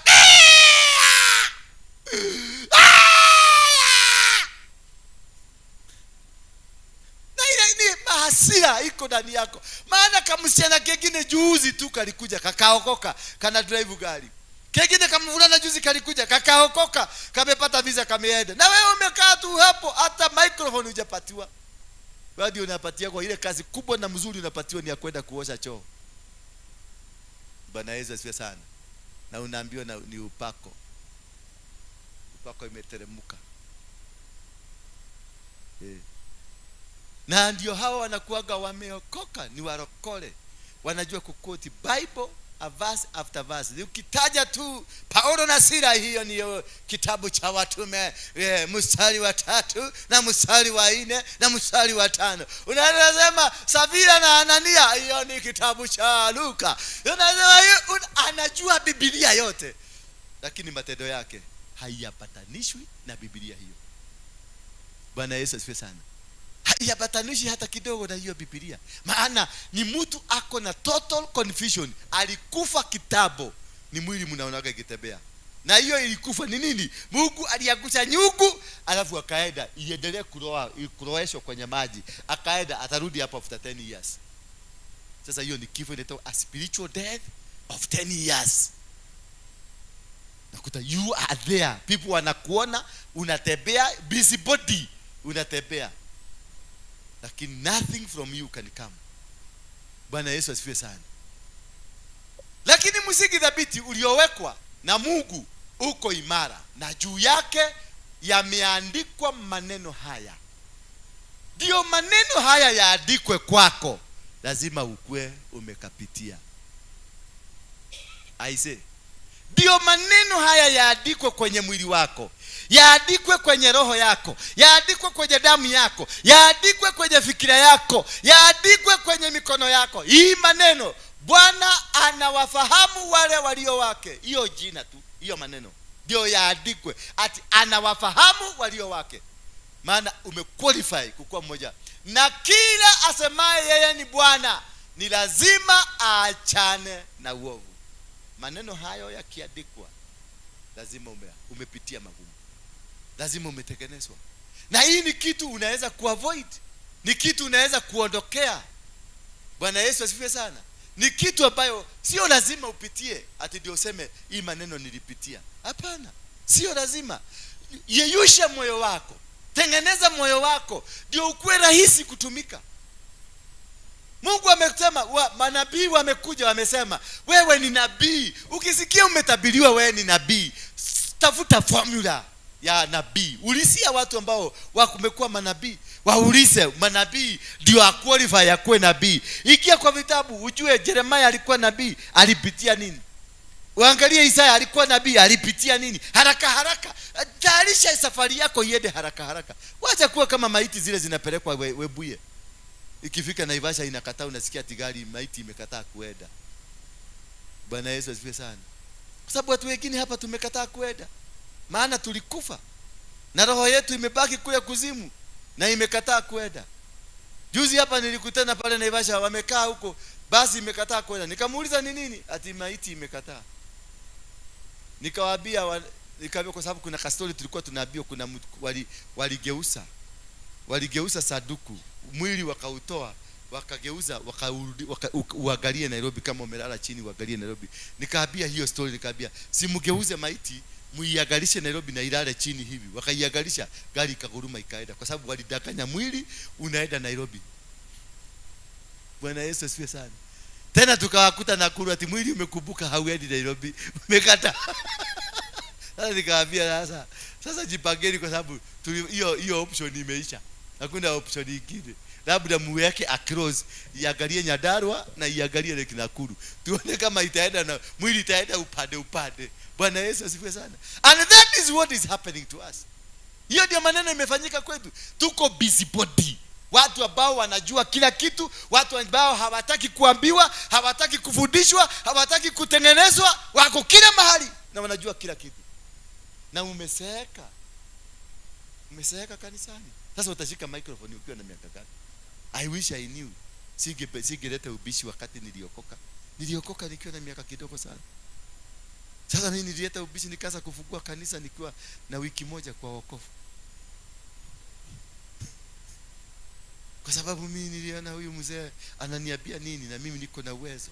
Watu wanafuata, watu wamejaa kanisani kwa sababu yangu. Sasa watu wanaoge jigwili yake. Kanitheno hiyo lete, watu wamejaa huko kwa sababu ya Waroige. Nikaangalia huyu mzee ananibeba ujika. Alafu huyo mzee akafanya brada moja, akanunua gari VX. Na nikajua hii ni pesa yangu. Hii ni ile pesa watu wameleta kwa sababu yangu hapa. Nikajua hata mimi nitatengeneza kanisa. Na nikabedi hapa mabega ikakaa hivi. Ndio nikae kama nabii Elisha akitoa akipigana na manabii wa uongo 400. Kumbe mimi ndio nabii wa uongo. Nilikajagwa. Tulivukua kanisa pale hoteli inaitwa Belicanto pale. Tukiwa na watu kadhaa hapo. Mimi sikuwa pastor lakini niliwajoin. Waliniambia kuja, watu watakuja. Kwa sababu wao waliniita niende wajoin, ndio watu wale watoke kwa Ng'ang'a wakuje. Tulienda huko tukajikuta ni sisi peke yetu. Watu wa kwa Ng'ang'a walibaki kwa Ng'ang'a. Tukajaribu kuhubiri, tukienda wiki 3-4 tulikosana sisi yote. Maana hatuna pesa ya kulipa rent, hatuna nini, hatuna, na bado wananitegemea mpaka wananiuliza, si tulifikiria watu watakufuata. Kumbe watu sio watu wanakufuataka, ni Mungu anasababisha. Mimi nilitumika kama chombo niinue Ng'ang'a. Kwa yoyote ilikuwa mimi chombo, Ng'ang'a julikane. Na atagasa Injili, kanisa yake ijae. Kasi yangu ikaishia hapo. Sasa nikaambiwa nirudi kwa kichaka utengenezwe, tutakutoa kwa kichaka. Mimi nikasema sikai kichaka, nitakaa mjini City Center. City Center ilinikunja. Sasa kutoka hapo kung'ang'ana nikaanza kufungulia watu makanisa. Nikafungulia yule Doni unaonaga hapa alikuwa mlevi. Nikamfungulia kanisa Doni Home. Nikafungulia wengine, nilifungua 37 churches. Sasa mimi ni mdosi wa kufungua. Mama, unataka kuhikula kanisa yako? Ndiona wena mweto, unataka kuhikula kanisa yako? Unaniambia niko Kariobagi, nenda utafuta kiwanja. Na nauliza huyu, unataka kufungua kanisa? Nikipata mtu, unataka kufungua wapi? Banana. Nenda ufungue, nenda utafuta kiwanja. Kesho yake lori inakuja na machuma. Doni aliuza zake. Wote hizo makanisa zote nilifungua, zote zilifungwa in 3 months. Na madharau ni kwamba hao mapasta wote waliuza chuma. Waliuza zote, wakakunywa pombe. Bwana Yesu asifiwe sana. Kwa sababu nilikuwa nimekataa kutengenezwa. Sasa kutoka hapo, spika zile nilikuwa nazo zikaibiwa hebu zote. Tulienda tukafanya crusade moja kubwa kabisa. Hebu ikakamata. Tukawacha spika huko ndio tuende next weekend, tuende Kenoru Stadium. Wacha nikwambie. Kukakaa kidogo nilipigiwa simu na huyo pastor. Ati Modo Agai, I have sad news to tell you. Nikamuuliza what are the sad, nani amekufa? Akaniambia hapana, mimi nimekuja store nimepata hakuna chobo hata kimoja. Ni watu unasema nini? Hatuna Saudi, imeibiwa yote. Nikamuuliza unasema namna gani? Ni nini hatuna? Yani ni nini unasema? Umepoteza Saudi. Umepoteza Saudi. Akaniambia vyombo vya kuhubiri vimechukuliwa vyote. Nikamuuliza sasa nani amechukua? Akaniambia hata yeye ameshangaa, haijawahi fanyika kitu kama hiyo. Na kwa sababu na akasema sasa tungakuja tufanye maombi hapa Ebu. Alikuwa Emko hapo, hiyo hall inaitwa Emko. Kuja hapa Ebu tufanye maombi, tuulize Mungu swali. Na alikuwa ameweka tent nje ya Emko. Asubuhi ndio nifike huko, kabla nifike huko kiupepo kilikuja kikabeba hiyo tent, ikainuliwa mpaka watu wote wa Ebu wakaiona ikiwa kule juu. Alafu ukaulizwa ni nani alihubiri hapo juzi? Ni yule mtu wa Mungeke, si tulisema hiyo ni shetani ametuletea mapepo Ebu. Na kukasemekana nikionekana huko niwekwe tairi. Niligeuka nikiwa Sagana. Huyo pastor anaitwa Mweti akasema mtumishi wacha kukuja. Nikamuuliza ni nini? Hapana, wacha tu kukuja, nitakuja nitakutafuta nikikuja Nairobi. Kutaka siku hiyo najaribu nikimuona na hepa mpaka nikauliza mwenzake ni nini baya, ni nini kiliendelea? Akaniambia si ujapiwa? Hapana, si watu walisema ulikuwa na majini, iliinua tent nikapeleka huko. Wakati sijatengenezwa, Mungu hawezi kukubali uende ukaongoza watu uwapeleke jehanamu. Hawezi, kwa maana mimi nikiwapeleka. Maana tukiwa Ebu tulikuwa tunahubiri tukiwa na Doni, alafu tunanunua muziga ile ya Jameson mkubwa, tunaenda kusema nimeona hiyo injili imekuaje. Na kale kama mtu nilikafanya hivi tu, kakaanguka kaidua miguu hivi, kakaanguka chini, nikakakanyaga. Hiyo ndio story. Mungu akatuchugulia. Kumbe ni mnara wa Babeli nilikuwa natengeneza, ukabomolewa, ukateremshwa chini. Kutoka hapo nikaanza kutengenezwa pole pole. My friend, nimetengenezwa 20 years. 20 good years. Nimetengenezwa pole tu. Na bado tunakudanga na wabia mimi niko 80% bado naudwa. Sitakubali nikwambia ati niko 20, hapana. Uadi ebere ukienda kujeuri yako ati umeokoka. Na unataka kwenda, unaonaga simu unaonaga narudi nyuma. Nyinyi edageni. Baka wakati nitasikia sauti inaniambia nigodie leo. Sasa hiyo nitaenda. Lakini tupage na nyinyi tukae kwa committee, tupage maneno niangalie hapa Mungu ameondolewa basi. Hautaniona hapo tena. Kwa sababu sitaki kurudishwa. Kuudwa miaka 20 si kitu mzuri. Na wewe umeokoka tu jana. Unataka sasa tena tuanze kuudwa na wewe? Hapana, udwa peke yako ani. Tengenezwa peke yako. Ndio naona ushainiona nikikwambia tu hesabu pesa ya kanisa? Ushaisikia nikikuuliza ni ngapi? Hakuna, sitaki hata kuiona. Nikisikia mahali hawa mama na huyu mama tu alikuwa amekaa nikusekenya mtu, unaonaka najifanyaga nikasimu. Hakuna simu, nikuondokea na ondokea. Biblia inasema tu ujiepushe, uondoke hapo wanasegenyana. Usikae na watu, maana si problem sio kitu nafanya. Problem sio watu unasegenya, problem ni miaka yako imeongezwa ya training. Kama ilikuwa 15 unasikia imeongezwa 5. Na ukiendelea kukua mangai inaongezwa 5. Utakuta lesson zako zitaisha 40 years to come. Na saizi uko na 52. Hebu ongeza 40 na 52. Na ita tu imagine ndio ukihujia takamudhuri kageko ka bishop kana ukole muru ako na 95 na ananiambia yeye ndiye amechaguliwa wakati huu wa kubadilisha na kuleta revival. Nikamsema unaona venye Kanaeda ni kama kameshikanishwa na boroti. Kanaeda na briefcase imeoza imekuliwa mpaka na nyenje. Unaona nyenje tu inaanguka inateremka. Unaenda kwa bamoiko ndio hii inatokelezea mahali kwingine. Maana hata zile Biblia ziko huko zilinyeshewa na mvua kwa sababu ya joto mpaka zimezeekea kwa bagi akitembea na hivi. Hapo nakumbuka akikusomea Biblia akakwambia ati anausa insurance. Sasa unashitwa huyu mzee. anauza insurance namna gani? Ati juzi ameniambia anataka kuja kuniombea nipate upako. Lakini ukiangalia mzee bado anashughulikiwa. Bado ni kurugwa larugo.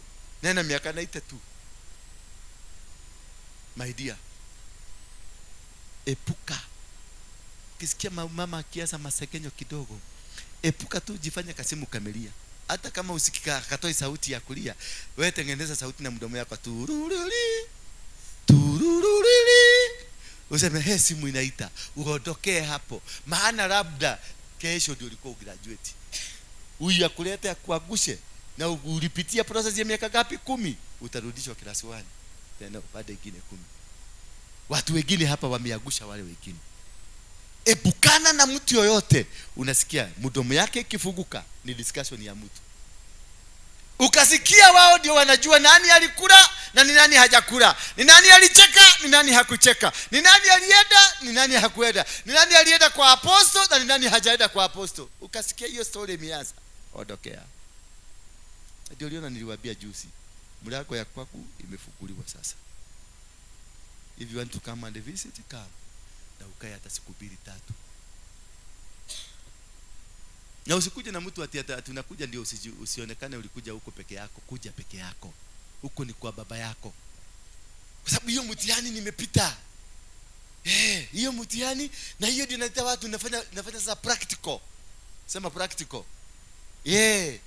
Mkuja unakaa huko siku 2 siku 3 na unatoka ukiwa mzima, hakuna kitu imefanyika. Najua kweli nimepita mtihani na Mungu kweli, namwambia Mungu na kila ile hata dili hapa diko ukradike ukenge.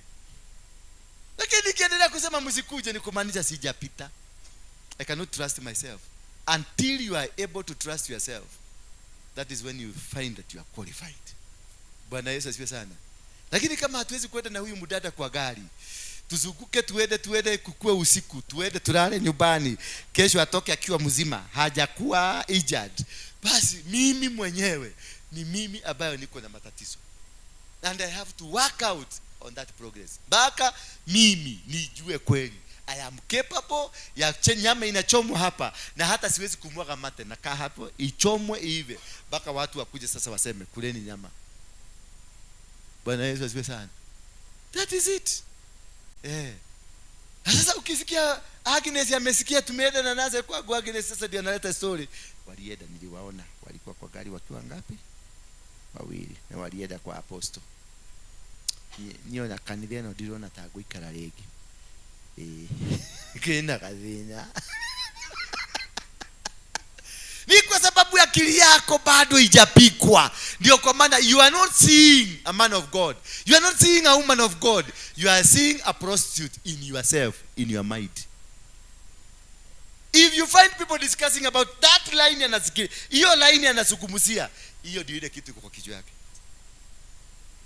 Bwana Yesu asifiwe sana. Ukianza kusikia watu wakisema naona yule mtu anakaa mwizi, ni wewe mwizi, sio huyo mwiti. Kwa akili yako ndio iko na wizi, ndio iko na wizi. Wewe ni mwizi ya watu.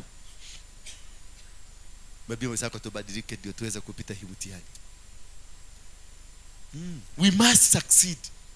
You must win this battle. Bwana Yesu asifiwe sana. Circumcise your heart. Change and become that person that God is ready to use. Kuwa a worker who is approved to do the work of God. If you are not approved to do the work of God, then you don't deserve even to be in a church of God. You don't deserve. Maana kuna watu hapa naona they are millionaires. I can see about 20 millionaires here ambao wametengenezwa kwa ajili ya kukua financiers of the kingdom, the work of God. Lakini kwa sababu hujapita mtihani, you are still struggling. Ile story unakujaga maombi hapa ati aliyakigo kemwe kagotakio mete muno kagotagedo kita muno. Bwana asifiwe sana. Because you did not understand what is your role. The day you understand what is your role in the ministry, you concentrate on that, you graduate from there. Then if you don't graduate, kama usipojua hivyo, you will not graduate. Utaendelea tu kuwa subua. Kuna watu kanisani ni masubua tu. Hakuna kitu ya maana anaweza kufanya. Hakuna kitu ya maana anaweza kuona kutoka kwako. Maana ni subua. alikosa. Jitahidi kupata kibali kamili. Tuendelee baba, hiyo ingine. Tumefika wapi? Ama ulichoka?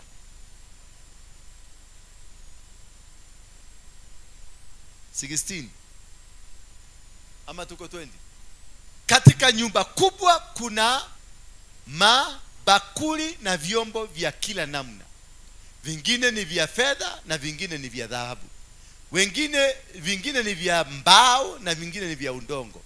Vingine ni vya matumizi ya heshima na vingine ni kwa ajili ya matumizi ya kawaida. Sasa jiulize, wewe ni bakuli ya bao ama ni bakuli ya chuma? Maana ndivyo imesema, katika nyumba kubwa kama hii kuna mabakuli ya vyombo kila namna. Vingine ni vya fedha na vingine ni vya dhahabu. What kind of a vessel are you? Muulize mwenzako, what kind of a vessel are you? Wewe ni bakuli gani? Vingine ni vya nini? Vingine ni vya mbao na vingine ni vya udongo. Hebu jiangalia, uangalia, jichune mguu yako uangalie kama wewe ni bao ama wewe ni wa udongo. Uliza tu hapo baba, usitoe. Vingine ni vya bao, wengine ni bao na wengine ni udongo, na vingine ni matumizi ya heshima. Imagine, hiyo ni aibu gani hiyo? Ni aibu gani hiyo? Ati vinasema vingine ni vya nini? Ni vya matumishi ya kawaida na vingine ni vya matumishi ya heshima. Sasa imagine, wewe ageni moka tukwira kawabo ikale na hali, maana wewe hautumiki. Wageni wakikuja lazima na kutafutia kafe na kwambia, siwende utuangalilie kado ambayo iko ndani yake iko na kaba ya red na huko juu iko na white. Na uende kwa supermarket ya nini? Inapatikananga supermarket moja yuko Westland. Ukifika huko nipigie simu. Ukifika huko sichukui simu. Na unikwambia usikuje hapa bila hiyo. Kwa sababu nataka nimalizane na wageni ndio ukuje. Maana wewe ni wa matumizi ya kawaida. Wewe ni udogo. Ni kitu bure, takataka. Yes. Imagine ati kwethani yerutagwo ndithe bali yake ni moka na kwethani yerutagirwo andu akawaida. Sasa ukiingia huko unaona umetolewa sahani ya meromaini. Na mgeni mwingine amekuja hapa, unaona wameenda kabati. Tandiko bedroom kabati hiyo yegere. Tadi uruta dhani cia geni. Na wewe ni mgeni, wewe umepatiwa sahani ya meromaini na imetolewa hapa, unakuta nyenje na mainzi zilikuwa zinapita juu, ikakoka kwa hivi na hivi.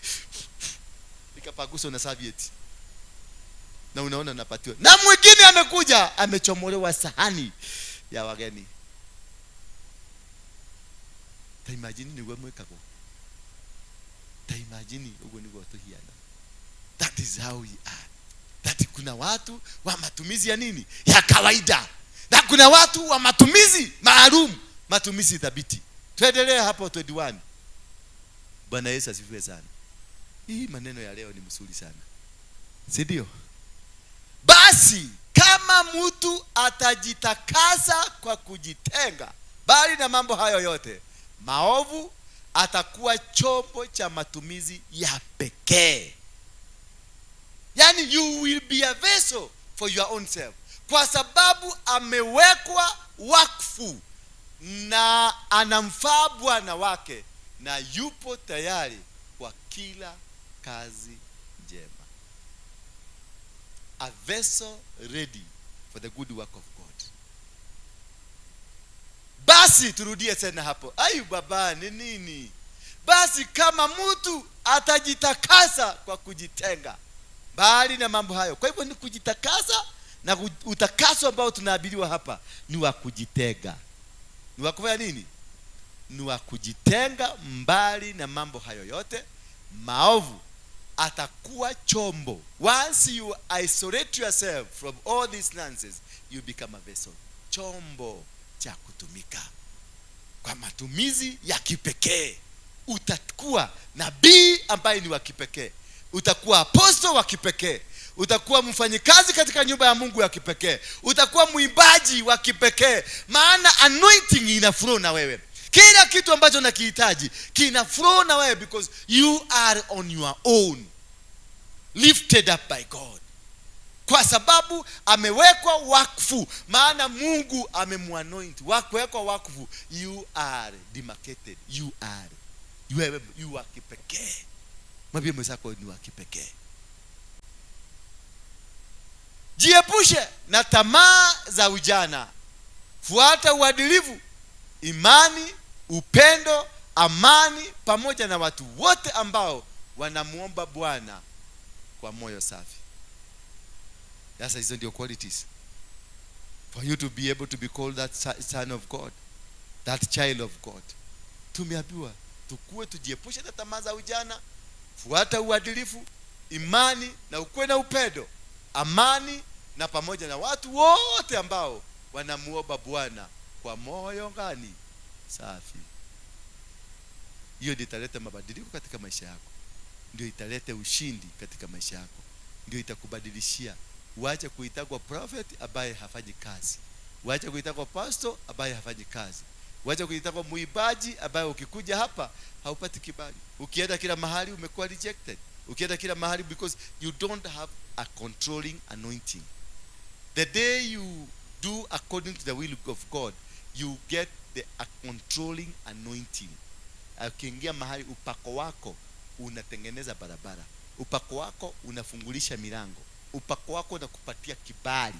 Upako wako mahali popote unaenda unakuta watu wanakuona, wanaona Mungu ndani yako. Si apostle, wanaona Mungu ndani yako.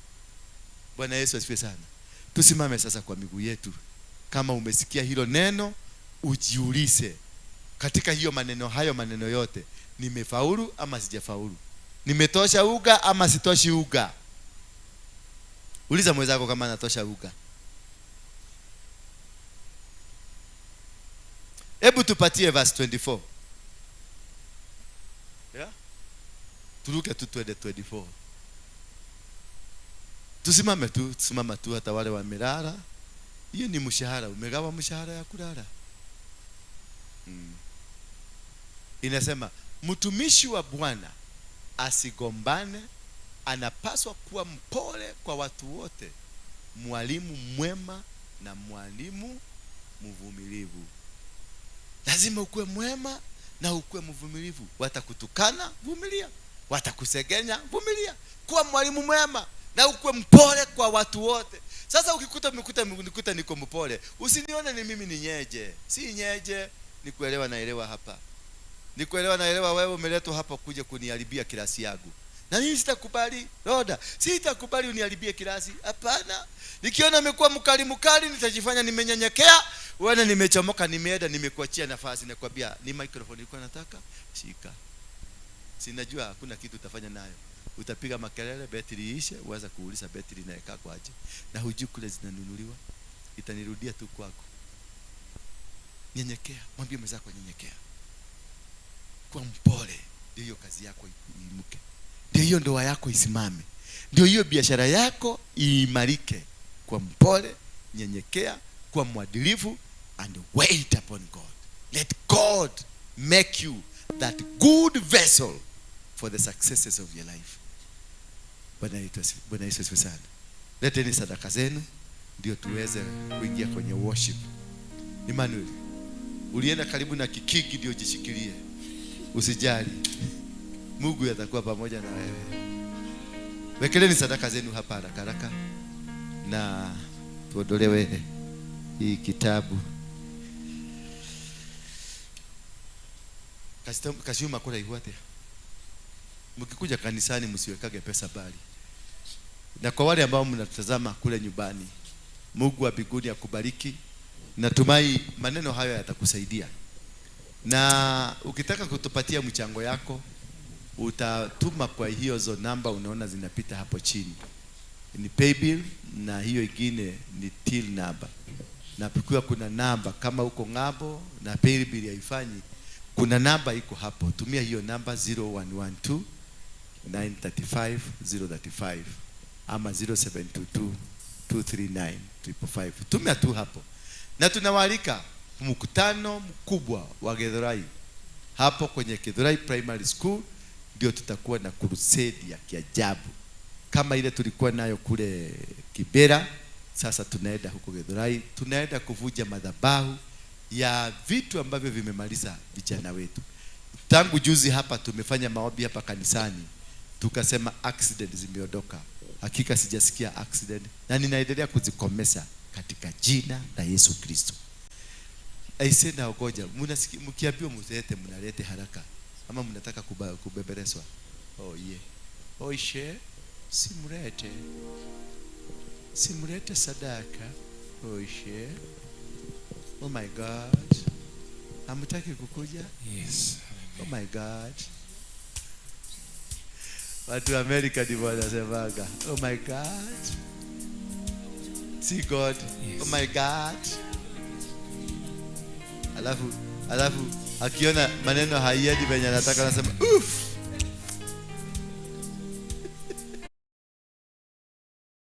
Haleluya, haleluya, haleluya. Bwana asifiwe, watu wa Mungu.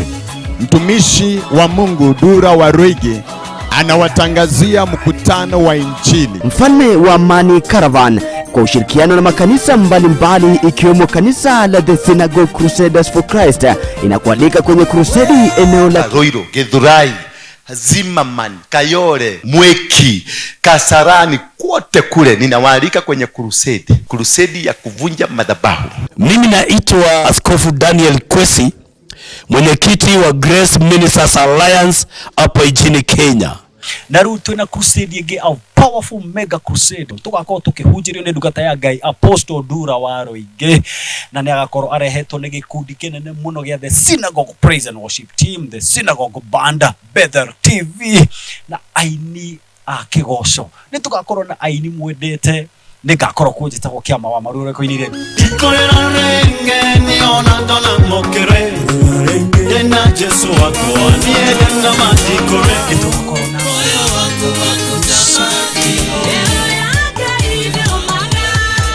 nitwakona ngaruya juu ya kingo osho Jehova alinoya kwa tondũ ajitĩrĩirie magũtambũre na nĩ agakorwo arehetwo mũno na nĩ ndata mũno ya Apostle Dura Waruige ĩtagwo Waithaka wa Jane. Aratani ndacoka thutha mĩaka mĩingĩ don't miss out, man. You don't want to miss these. Mark the date, 28th of April. Kwa biatha inyanya ukorwo ukinye tene ni tondu gwako kwiyurite muno with Apostle Dura Waruige. Ni twakona aini ta Jabidi, Daddy Owen na aini akigoco a Central na aria ange othe magakorwo me hamwe na ithuĩ. Majina yangu naitwa Ann kutoka Soldiers Band. Bwana Yesu asifiwe. Kwa majina naitwa Moses Kato. Mimi niko katika Soldiers in Christ Band. Jina langu ni Flosi Nyawera, part of Soldiers Band. My name's Pastor Gilbert Makamu. I want to take this opportunity to invite all of you. Kwa majina naitwa Pastor Christine, Deliverance Church. Praise Jesus. My name is Janet Lucas, part of the Soldiers Band, and we want to welcome you. The Lord will do you good. Na ufalme wa mbinguni ushuke uwe pamoja na sisi. May God bless you. Welcome.